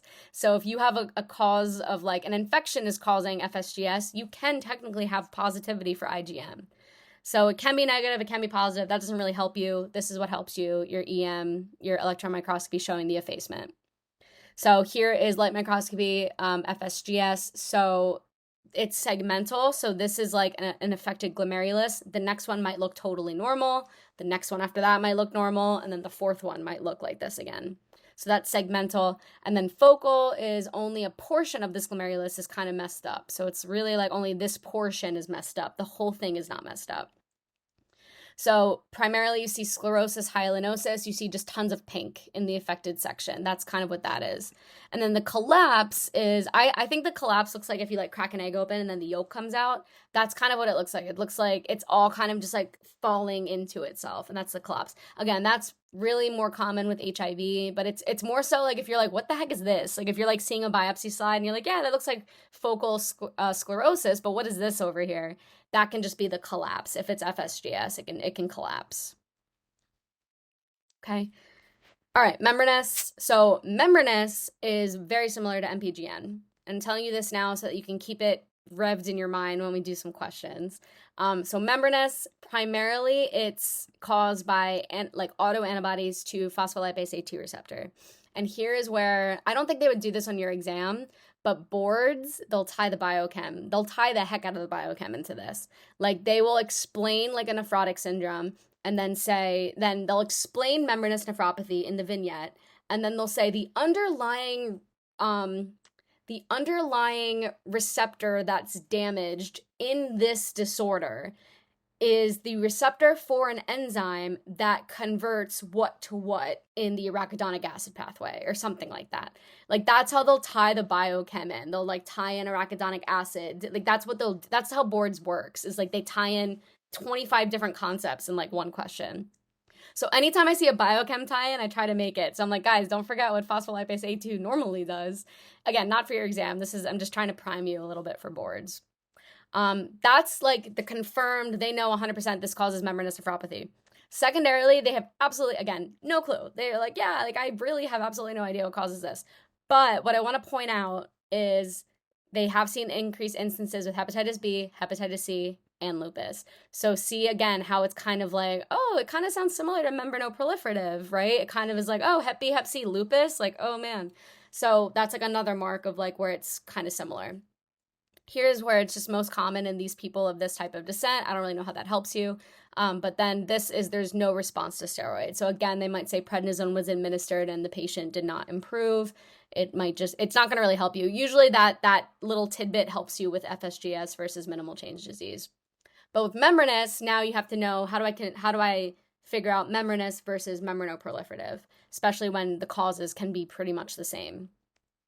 So what you do is you look under light microscopy. So let's say lupus is the cause. So if lupus is the cause, they can say you see thickened capillary loops. Again, it can just be a thing that you see with membranous nephropathy. And this is what I always try to emphasize. If lupus is a cause of whatever, you can see this on biopsy. Even if lupus is not what's causing it right now. Like let's say the patient has hep B in the question prompt. Doesn't matter. You can still see thickened capillary loops. And I've just come to learn that anywhere lupus is a potential cause, so this one, diffuse proliferative, membranoproliferative, anywhere that lupus is a cause, you can see thickened capillary loops. And that's the whole lupus way to remember it. So it's just kind of weird because again, it kind of sounds like it's like a nephritic disease, like an inflammatory disease. You're like, that's kind of weird that we see like thickening and inflammation type stuff. Go the next step with immunofluorescence, you're like, oh my god, a granular pattern immune complex depositions? Like, is this a nephritic syndrome? Like, that's weird. So that doesn't really help you with membranous nephropathy. This is what's going to help you with membranous nephropathy. And again, it's a lot of the time if you're like neck and neck with membranous and membranoproliferative, this is what's going to be your saving grace, is where are those dense deposits depositing? Where are the immune complexes depositing? Membranous, they deposit subepithelially. Membranoproliferative type 1 is subendo. Membranoproliferative type 2 is intramembranous. Okay? And then also with membranoproliferative, you can see dense deposits. So this is your number 2 dense deposit disease. So it's all these little things to not rule out. Another thing I will say too is, let's say in a question prompt, they just give you IF and EM. If they didn't tell you there are dense deposits, and it's like you see a granular pattern staining for IgG or C3 for IF, and then you see subepithelial deposits, without anything else, doesn't that sound exactly like post-strep glomerulonephritis? Like, it sounds identical to that one. But a lot of the times they'll give you a little hint and tell you like there's dense deposits. Dense deposits is really only going to be membranoproliferative, or it's going to be membranous nephropathy, the 2 dense deposit diseases. So dense deposits, it's like a very specific term. It's not a normal deposit. So the whole thing, membranous basically can sound like membranoproliferative. It can sound like lupus nephritis with these thickened capillary loops. It can sound like post-strep glomerulonephritis with these findings. So you kind of have to think, you just have to kind of tie everything together. Again, membranous is going to present primarily as a nephrotic syndrome. So let's say patient has lupus and now they're presenting with a nephrotic syndrome. Now it's like, okay, I know 2 causes of lupus are nephritic syndromes. Here's the 3rd cause of lupus, that's a nephrotic syndrome. Let's see if they talk about thickened capillary loops. They do. This is probably membranous nephropathy caused by lupus. So kind of using everything, it gets tricky, and that's why questions are really good, and that's why I feel like I can say this stuff and feel confident with it, because I've done so many nephrotic questions that I feel like I know what they kind of ask to help, like, to differentiate between all these different ones. Okay. So this is what it looks like on light microscopy. So here's your thickened capillary loops. It would look exactly the same for like diffuse proliferative, your classic lupus nephritis, or even membranoproliferative glomerulonephritis type 1. Like these, you would all see these thickened capillary loops, again, because of lupus. But what's weird about this is a nephrotic syndrome that has thickening, which you're like, that sounds very inflammatory, but sometimes they'll even tell you like, oh, there's no evidence of inflammation, which again, lines up with a nephrotic syndrome. And then here's your electron microscopy. I think this is such a weird electron microscopy section. Thank God Amboss had this labeled, because I had absolutely no idea that that's a spike, that's a dome. I was looking elsewhere in the electron microscope slide. But Amboss labeled this, here's your spike, here's your dome. So sometimes they'll even tell you like, oh, spike and dome appearance. That's your buzzword for membranous nephropathy, and I have it on this slide, spike and dome. But again, with a lot of buzzwords, they tend not to use that because it is a buzzword. They'll just say like subepithelial dense deposits, because that's a lot harder to like know right off the bat what that is. But if they do say spike and dome, it's automatically membranous nephropathy. That's the only one that has a spike and dome appearance, which I guess this is a spike and that's a dome. Sure. Amyloid. So 2 more, I think. Yeah, 2 more. All right, so with amyloid is, I'm not going to go into like the basis of amyloid. I don't really know where they talk about amyloid and pathoma, but basically amyloid is, you can have 2 different types of amyloidosis. You can have primary amyloidosis, which the issue is amyloidosis. Like the patient has amyloidosis. Like they are making what's known as AL amyloid. AL amyloid is now going to deposit. That's your primary amyloidosis. They don't really know what causes primary amyloidosis, but they do know that multiple myeloma can. And remember, with multiple myeloma, remember when they can say like patients die of kidney disease, right? They die of like renal failure and multiple myeloma. Remember, multiple myeloma, the plasma cells are just like overproducing like crazy, these antibodies. They're just like overproducing tons and tons of antibodies. Antibodies have light chains. So what happens, since they're overproducing tons and tons of antibodies, is all these light chains can basically just like break apart from their antibodies, because there's just so many of them.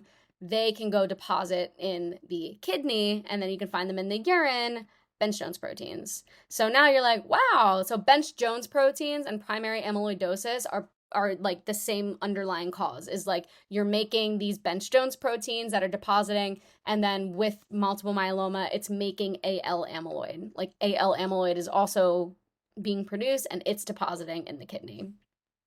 Okay.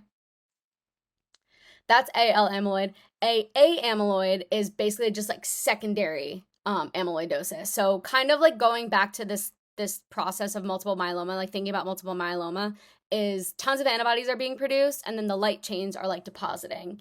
So I think of secondary amyloidosis as anytime you're making tons of antibodies. Again, anywhere you see tons and tons of antibodies, lupus, TB, rheumatoid arthritis, like any type of autoimmune disease where it's tons of antibodies being made can go in. And I'm again not going into the specifics of amyloid because like I don't know what block that's going to be in. I think it might be neuroblock. They go into amyloidosis. But just understand like it doesn't have to be primary amyloidosis. You can also get amyloidosis just with any disease that makes tons of antibodies. And then dialysis can actually predispose to amyloidosis. You will learn more about that again when you learn about amyloidosis. Okay. And then it presents very similarly to a classic nephrotic syndrome. So how do you, and again, there's lupus, TB, it's super nonspecific. This is how you're going to be able to identify it. So here's your buzzword B. They will tell you this. This will be amyloidosis. This will be how they're going to tell you, at least for kidney questions. And you can worry about other amyloid later. So they're going to say that the kidney was stained with Congo red. So rather than like, H&E or a PAS stain, they stained it with Congo red. They put it under polarized light, and then they observed apple green birefringence. So everywhere that you see this apple green, this really pretty apple green color, that's where amyloid has deposited within this overall glomerulus. Okay, but that's your buzzword. It's going to be easy to recognize on your exam for kidney stuff. And then this can stain it when amyloid deposits, it deposits in the mesangium. So here's like an example of, like the mesangium can come up, but again, they're going to tell you this, that's going to be your amyloid. Okay, and then the last one, so nodular glomerulosclerosis. So this is when you see nodular glomerulosclerosis, this is your diabetic glomerulonephropathy. They're kind of like FSGS. They're telling you how it's going to look in the name. So you're going to see nodules. So you're going to see circles of sclerosis. So they're just telling you, like, you're going to see these sclerotic nodules. And that is your defining feature of basically diabetic kidney disease is nodular sclerosis. Okay. So you can literally tie these two you can go hand in hand with these two. So with this one, what causes it? Hyperglycemia. So kind of going in, I kind of went into a little bit of the physio here because it is important to understand diabetes. This block too, hyaline arteriolosclerosis, remember all that? So with this, you see non-enzymatic glycation. So that happens, the mesangial cells can get glycated, they can freak out, everyone just starts freaking out, the glomerular basement membrane thickens, everything freaks out, you get the podocyte damage, and now you get your increased permeability. So here is your nephrotic syndrome. But kind of tying it into now back into like diabetic physio, if we think of a glomerulus like this, we have the afferent arteriole here and we have the efferent arteriole here. Remember with hyaline arteriolosclerosis, we talked about with in diabetics specifically, it preferentially, I hate using the term preferentially because it's not like the body's deciding to do this, but preferentially the hyaline arteriolosclerosis happens with the efferent arteriole, right? So it primarily happens here. And I know that this isn't like a true increase in afterload because afterload's with the heart, but I just like to think of it as afterload, but don't tell people I told you that this is afterload because this is not afterload. But we're increasing afterload. Here, I'll put quotes. There you go. So I can't get in trouble. We're increasing afterload, so that's what's causing now blood's going to now stay in the glomerulus and here longer because there's more resistance to moving through the efferent arteriole, and now it's going to be almost forced to go to the urine more, like to filter more through the urine. This is your hyperfiltration. So you see hyperfiltration, that's going to increase your GFR. Again, you get glomerular hypertension, and then over time, you get nodular glomerulosclerosis or diabetic nephropathy. And then I gave you just a little bit more on how else the body with diabetes increases GFR. Remember, there's a sodium glucose transporter. So if less is going to the macula densa because it's being filtered out more quickly, the body thinks it needs more sodium to be reabsorbed. So you reabsorb more sodium, glucose goes with it, and it just kind of leads to it a lot. Like it's like this vicious cycle happening. Okay. Again, this is kind of the whole idea, like understanding this, that like the efferent arteriole preferentially gets vasoconstricted with diabetic sclerosis, is the reason why you always give an ACE inhibitor. Always, always, always, always give an ACE inhibitor to a diabetic patient. It is absolutely protective for the kidney.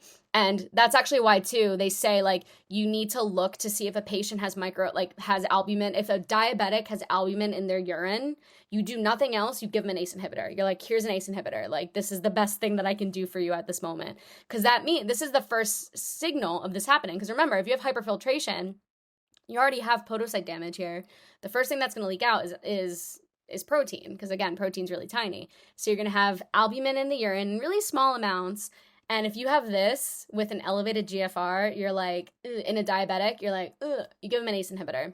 Because an ACE inhibitor is not going to allow for further vasoconstriction of the efferent arteriole. Because remember, angiotensin 2 loves to vasoconstrict the efferent arteriole, loves it. So now with an ACE inhibitor, we don't make angiotensin 2. We don't further vasoconstrict this. So it's protective. It slows down this process of glomerulosclerosis. Okay, so ACE inhibitors must be given to diabetics. Never give an ACE inhibitor to someone with bilateral renal artery stenosis, but that's another day. But here, so moving on, what can you see on light microscopy? A mesangial expansion. Like I said, you can see this anywhere, but specifically with this, that's because the mesangium is what's getting glycated at first, and then it kind of moves on to the efferent, like the efferent and the afferent arterioles. The glomerular basement membrane can get thickened, again, glycation. And then here are your pathognomonic lesions. So they're called Kimmel-Steele-Wilson lesions. They will never call them Kimmel-Steele-Wilson. They will never call them this because, again, they know it's a buzzword. And it is. If you see Kimmel-Steele-Wilson lesions, you're like, all right, I don't even have to think. It's diabetic glomerulosclerosis. What they'll say, and this is what I wrote, plus or minus eosinophilic. It depends on how nice they are that day. They'll usually just say like, oh, nodular glomerulosclerosis is observed, which seems very generic, like very vague. You're like, what do you mean nodular glomerulosclerosis? This is them saying, hey, there's pink lesions in the glomerulus. You're like, oh, okay. So nodular, if you see this term nodular, this is only ever going to be referencing this disease. Nodular does not come up in any other nephritic nephrotic syndrome, okay? And then if they tell you eosinophilic, that's even better because now they're telling you they're these giant pink circles, which is what Kimmel-Steele-Wilson lesions are. So here it is. So then throughout just the entire glomerulus, you see these giant nodules everywhere, and these are just sclerotic nodules. This is like end stage, like diabetic nephropathy, having this much sclerosis in the glomerulus. And then here's kind of like your physio, because I have to type physio in, have to. So this is why, again, you want to check for albumin, like you want to check for albumin like at every single doctor's visit that you have a diabetic patient, because GFR is going to go up slightly, and you're like, wow, GFR goes up, that's great, isn't that awesome? I'm getting better. But then all of a sudden now they have albumin in their urine, and then GFR starts to go down because albumin gets in the urine. This is when you start seeing like the baby symptoms of diabetic glomerulosclerosis. This is when you get the hyaline arteriolosclerosis, you get the GBM thickening, the mesangial expansion, and then here is your microalbuminuria. As soon as you see this, ACE inhibitor, put them on a topril, put them on a pril, put them on a pril something. And then if you don't do this, it's just going to speed up the process of going into overt diabetic nephropathy or nodular glomerulosclerosis. So the Kimmel-Steele-Wilson lesions, just tons of it's not even albumin anymore, it's just proteinuria. They're just losing protein. That's your full-blown, this is your full-blown. So when I'm talking about diabetic nephropathy, I'm talking about the full-blown diabetic nephropathy, like over here on this chart. Like some doctor didn't do their job. They didn't test for albumin, or if they did, they didn't put them on an ACE inhibitor. So now it got really bad really fast. All right. Next, before we do questions, I am introducing something called Name That Biopsy Description, because you need to know how to do that. All right. So every 5 seconds, you guys are going to be given a hint. Wait, are we supposed to say like? You can send them to me if you want. Oh, if we think we know it. Yeah, send it to me. Okay. And if you guys are lost or confused, like you and Jay can talk it out.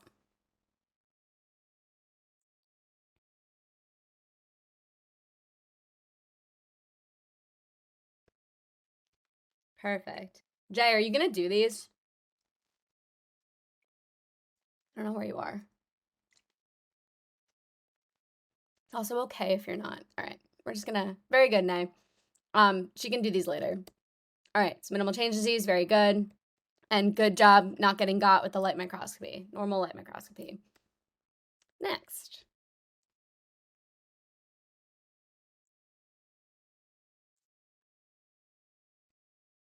Oh, you did it before I even gave you the hints. Very good. Awesome. Yep, so this is also what it can look like. I know the last one, it kind of showed like red in it. Usually you don't see red. Usually like they stain with Congo red and then it just appears green. That stain was kind of weird. I liked how pretty it was. That was red and green. Oh, that's okay, Yeah. Jay. That's all right, Jay. No worries. Yeah, I saw like a question about this and I was like, okay, it sounds like amyloidosis, but it doesn't look like amyloidosis Yeah. because it had this blue thingy and I'm like, okay, well. Usually it's just the green, but they have to tell you that they stained with Congo red. They have to. They won't just show up green like this.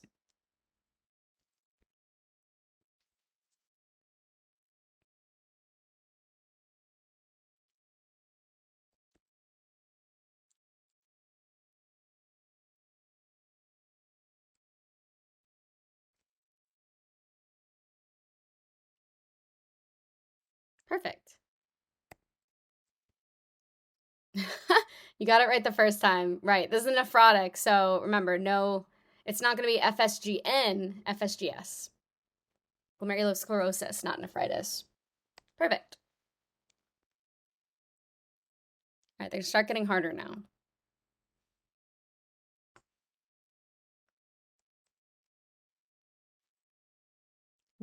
Jay, you gave me the cause. Give me the actual nephritic syndrome.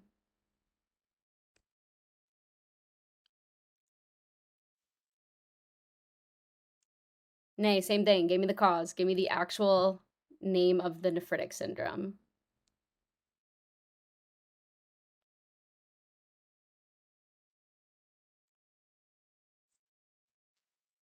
Yes, awesome. Good. So you're rapidly progressive, you're crescenteric, whatever. Good pastures is not wrong. I just want you to kind of associate that it can cause this rapidly progressive type of glomerulonephritis. Good.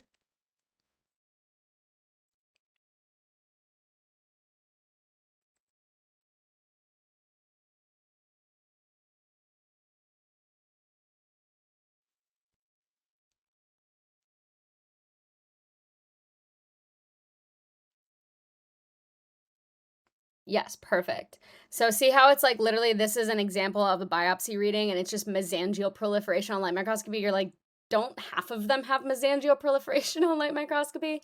But like I said, if they're going out of their way to call, like to name a biopsy and say this in a biopsy out of all the other things that they can say, usually they're trying to get at IgA nephropathy. Good.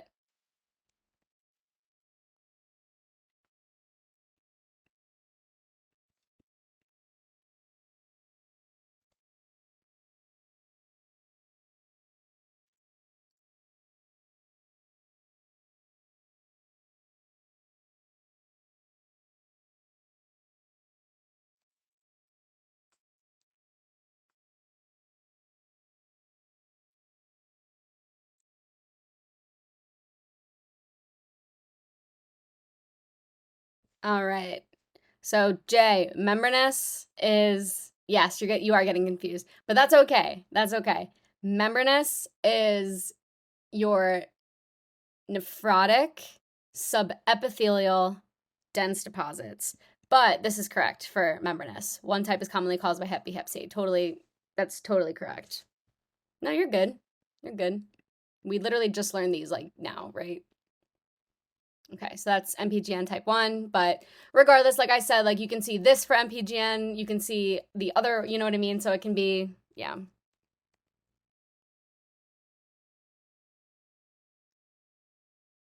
This one you kind of need the hints.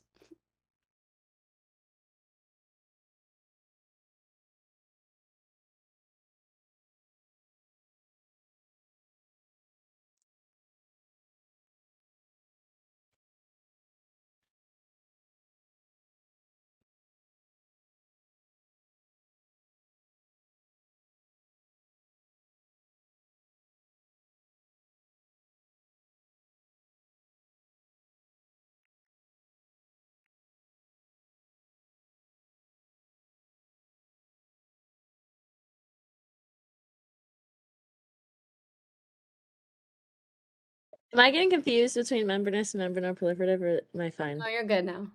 Okay, sorry, I'm back on track. I was like, I need to go back my notes and figure out what's going on.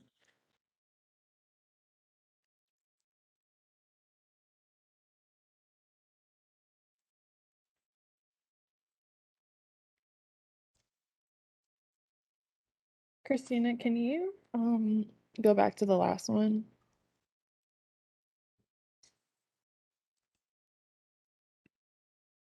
Okay. And then, sorry, can you go back to the one we're on now? Okay. I get it. Okay. Yeah, it was me trying to be tricky. Haha. Yeah. So see how so that's why I said you kind of need the hints because remember this is like this can be for any of the immune complexes. Like you're like this can be any of the, this can be PSGN, it can be lupus, like it can be anything. But yeah, very good. Remember no proliferative. Wait, also, can you go back for me too? I think we're confusing the same thing. Okay, last one though. The last question. Back again. This one? Which one? Sorry, this one and then the next one? The membranous one. We haven't had membranous yet. Oh, it was 2 of membranoproliferative. Okay, I was cool. being tricky. Yeah, I was being tricky. Okay. So they gave you an EM finding and then they gave you an IF finding, but it was the same one. That makes sense? I was being tricky. Okay, the next one. There's 2 more.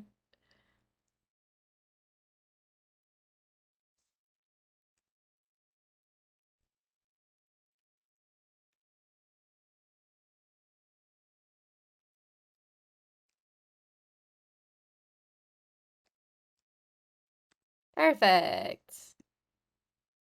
Great job, guys.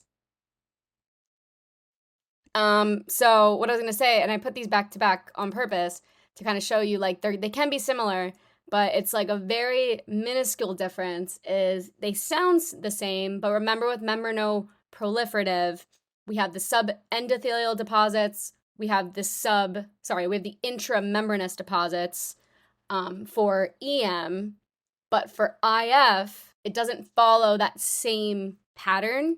It's not like the deposits are subendothelial, it's and I have it on that slide back. It's like a very tiny difference, but it's usually they'll give you enough in the prompt to, be able to. That's why I even told you like, oh, there's subendothelial deposits on EM. Like I kind of gave you a little bit more. But with something like PSGN, which sounds exactly the same as this, like IgG and C3 on IF, that's going to be subepithelial. So like this granular subepithelial deposits. Okay, last one.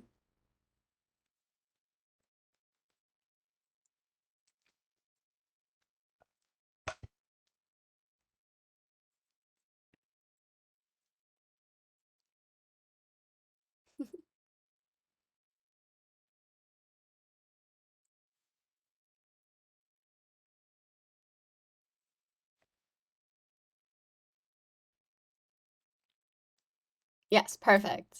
Good job, guys. And then I wanted to put this one close to post-strep to show you guys that even though post-strep and this one both have these subepithelial deposits, they throw in the dense deposit, and that's enough to help you differentiate between like post-strep and membranous, as well as, post-strep's nephritic and this one's nephrotic.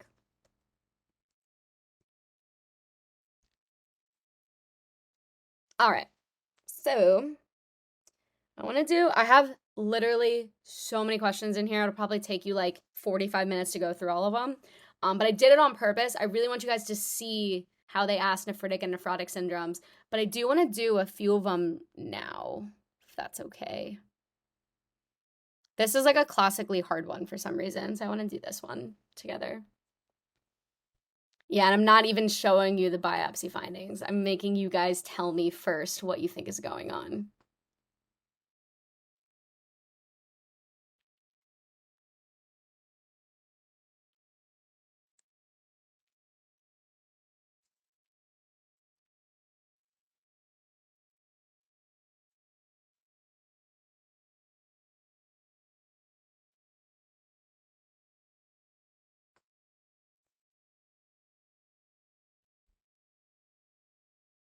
Perfect. She has lupus. Yay. Good job, guys. Perfect. Okay. Now, tell me, is she presenting more? Because lupus can cause nephritic syndromes, it can cause nephrotic syndromes. How is this patient presenting? What does it sound more like? Yes, both of you guys. Beautiful. Nephrotic, exactly. So protein +4, like I said, like you can see +2, +3, like that doesn't really, protein, like being in the urine, I'm like, all right, like I need a little bit more before I'm like, yes, 100% nephrotic. Fatty casts help you. The blood being negative, I'm like, okay. Another thing too is like, this is just something I've noticed. What did the patient come in for? She came in because she's having like swelling of her legs. Like she's coming in for her edema. And then where else does it say? And then her blood pressure is normal, which again, that's also another one that you're like, okay, well, it can be, it doesn't have to be. But then it keeps going, like then she's got edema, she's got periorbital edema. It's like, okay, this sounds very nephrotic. This is 100% nephrotic. So awesome. So lupus that causes a nephrotic. Which one are you guys thinking of?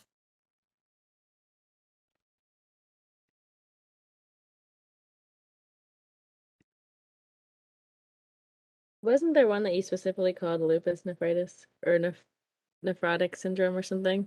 Oh, that was the nephritis. You just caught yourself. I love that. Let me go back to the notes. Nay, yes, you're right, Nay. Give me a hint. It's your favorite one. Oh, it's membranous. But how do you even know that from this? It's a nephrotic syndrome caused by lupus. Oh, sorry. There's Yes, only you're one. right. Mm-hmm. Yeah. I So had a brain fart. no, you're good. And this is like one. This is why I like to put this one like early. It's like this is like one of the earlier questions because I feel like people see lupus, they're like, oh my god, lupus nephritis, diffuse proliferative. Like they jump on it. They're like, oh my god, diffuse proliferative. Like this is which it doesn't matter for this. You'll see why with the renal findings. But if this asks what disease does this patient likely have, and you jump for diffuse proliferative, it would be wrong because it's the lupus presenting with nephrotic. Make sense? But you'll see the biopsy doesn't really matter.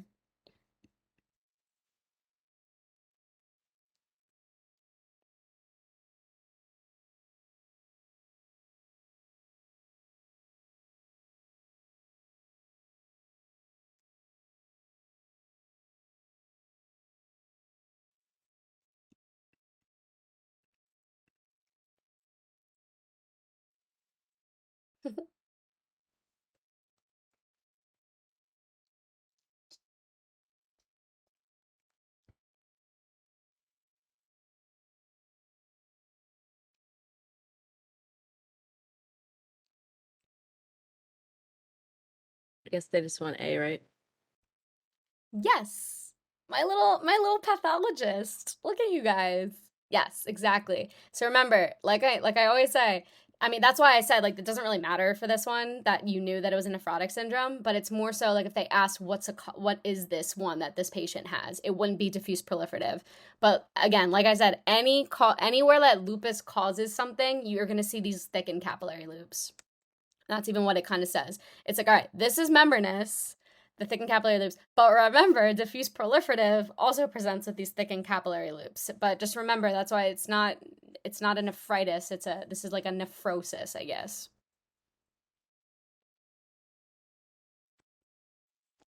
All right, I want to do at least one more.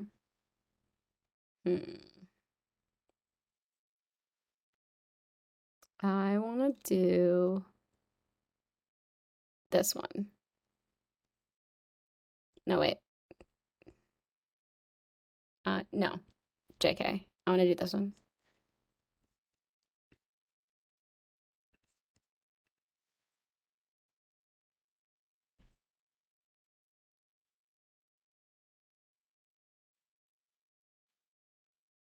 Don't answer it. Tell me, chat me what nephritic, nephrotic, and what you think it is.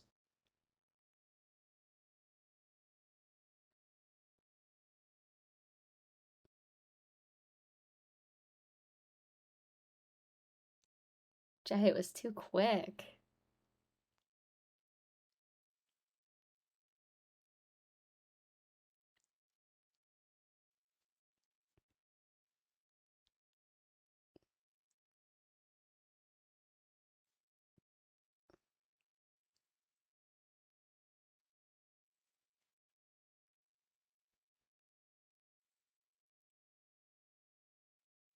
Naomi, you can continue. Jay, your answer's wrong, but you might have sent you're right, but your answer's wrong. So you might have sent the wrong letter, I feel like. Oh, there you go.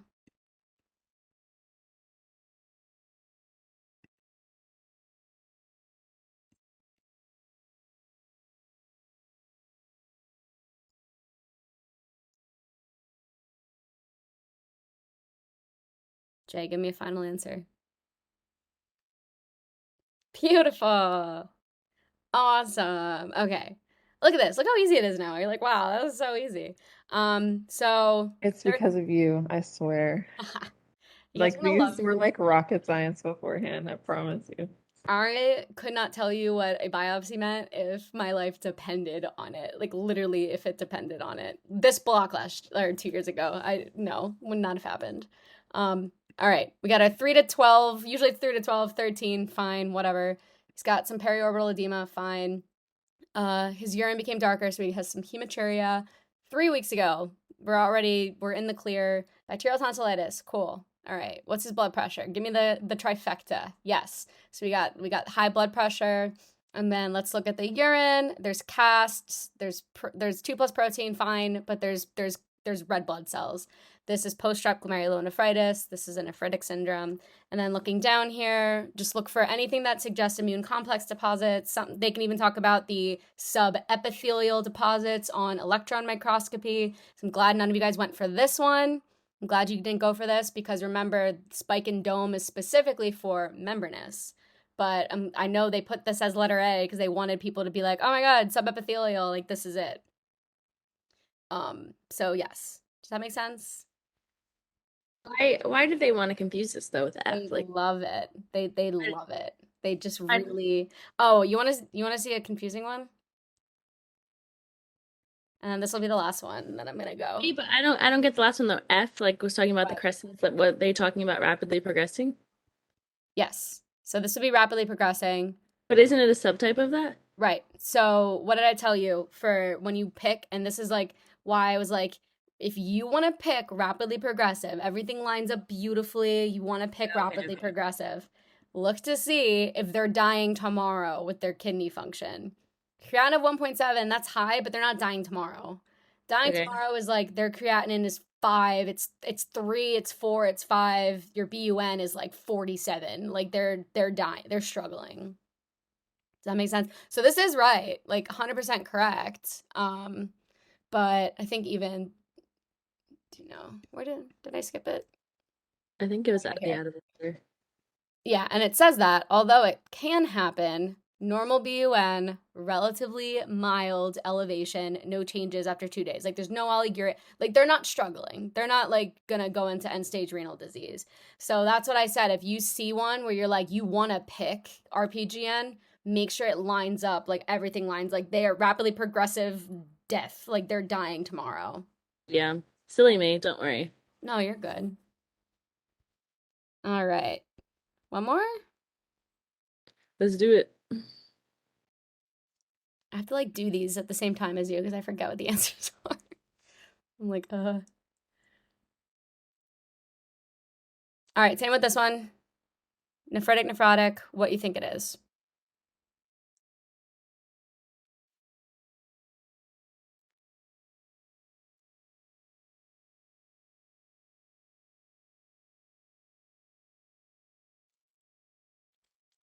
Okay, both of you may continue on.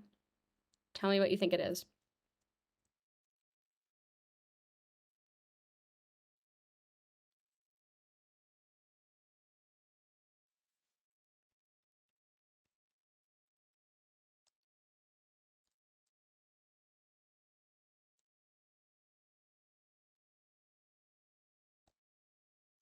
Perfect. Neither of you guys got. I'm so proud. I'm so proud. Look, I told you they were gonna do it. They're gonna give you a kid with a sore throat. Don't you just love it? I'm telling you, they try to trick you with nephritic nephrotic. I've never seen anything like it before in my entire life. They will do it.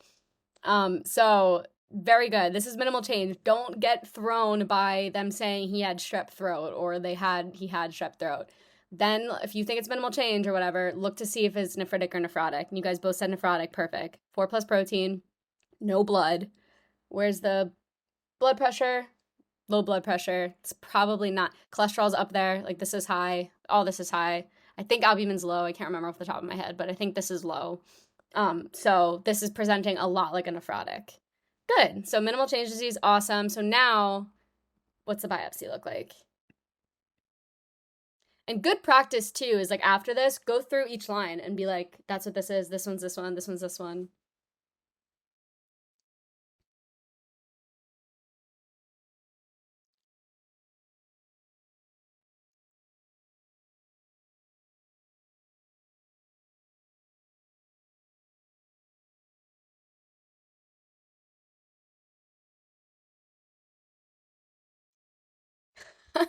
When you guys take your like when you start taking like practice boards tests, like your practice, I forget the MBMEs, like when you start doing those, they have like options down to M. I swear to God. And I'm just like, I'm not even reading anymore. Like I'm just not gonna read past like J. Like J's as far as I'm gonna go. Jay, you got. I love that you just got right now though. I love it. I really wanted one of you guys to pick this. So Nay, you're good. Jay, pick another one. Pick just any other answer.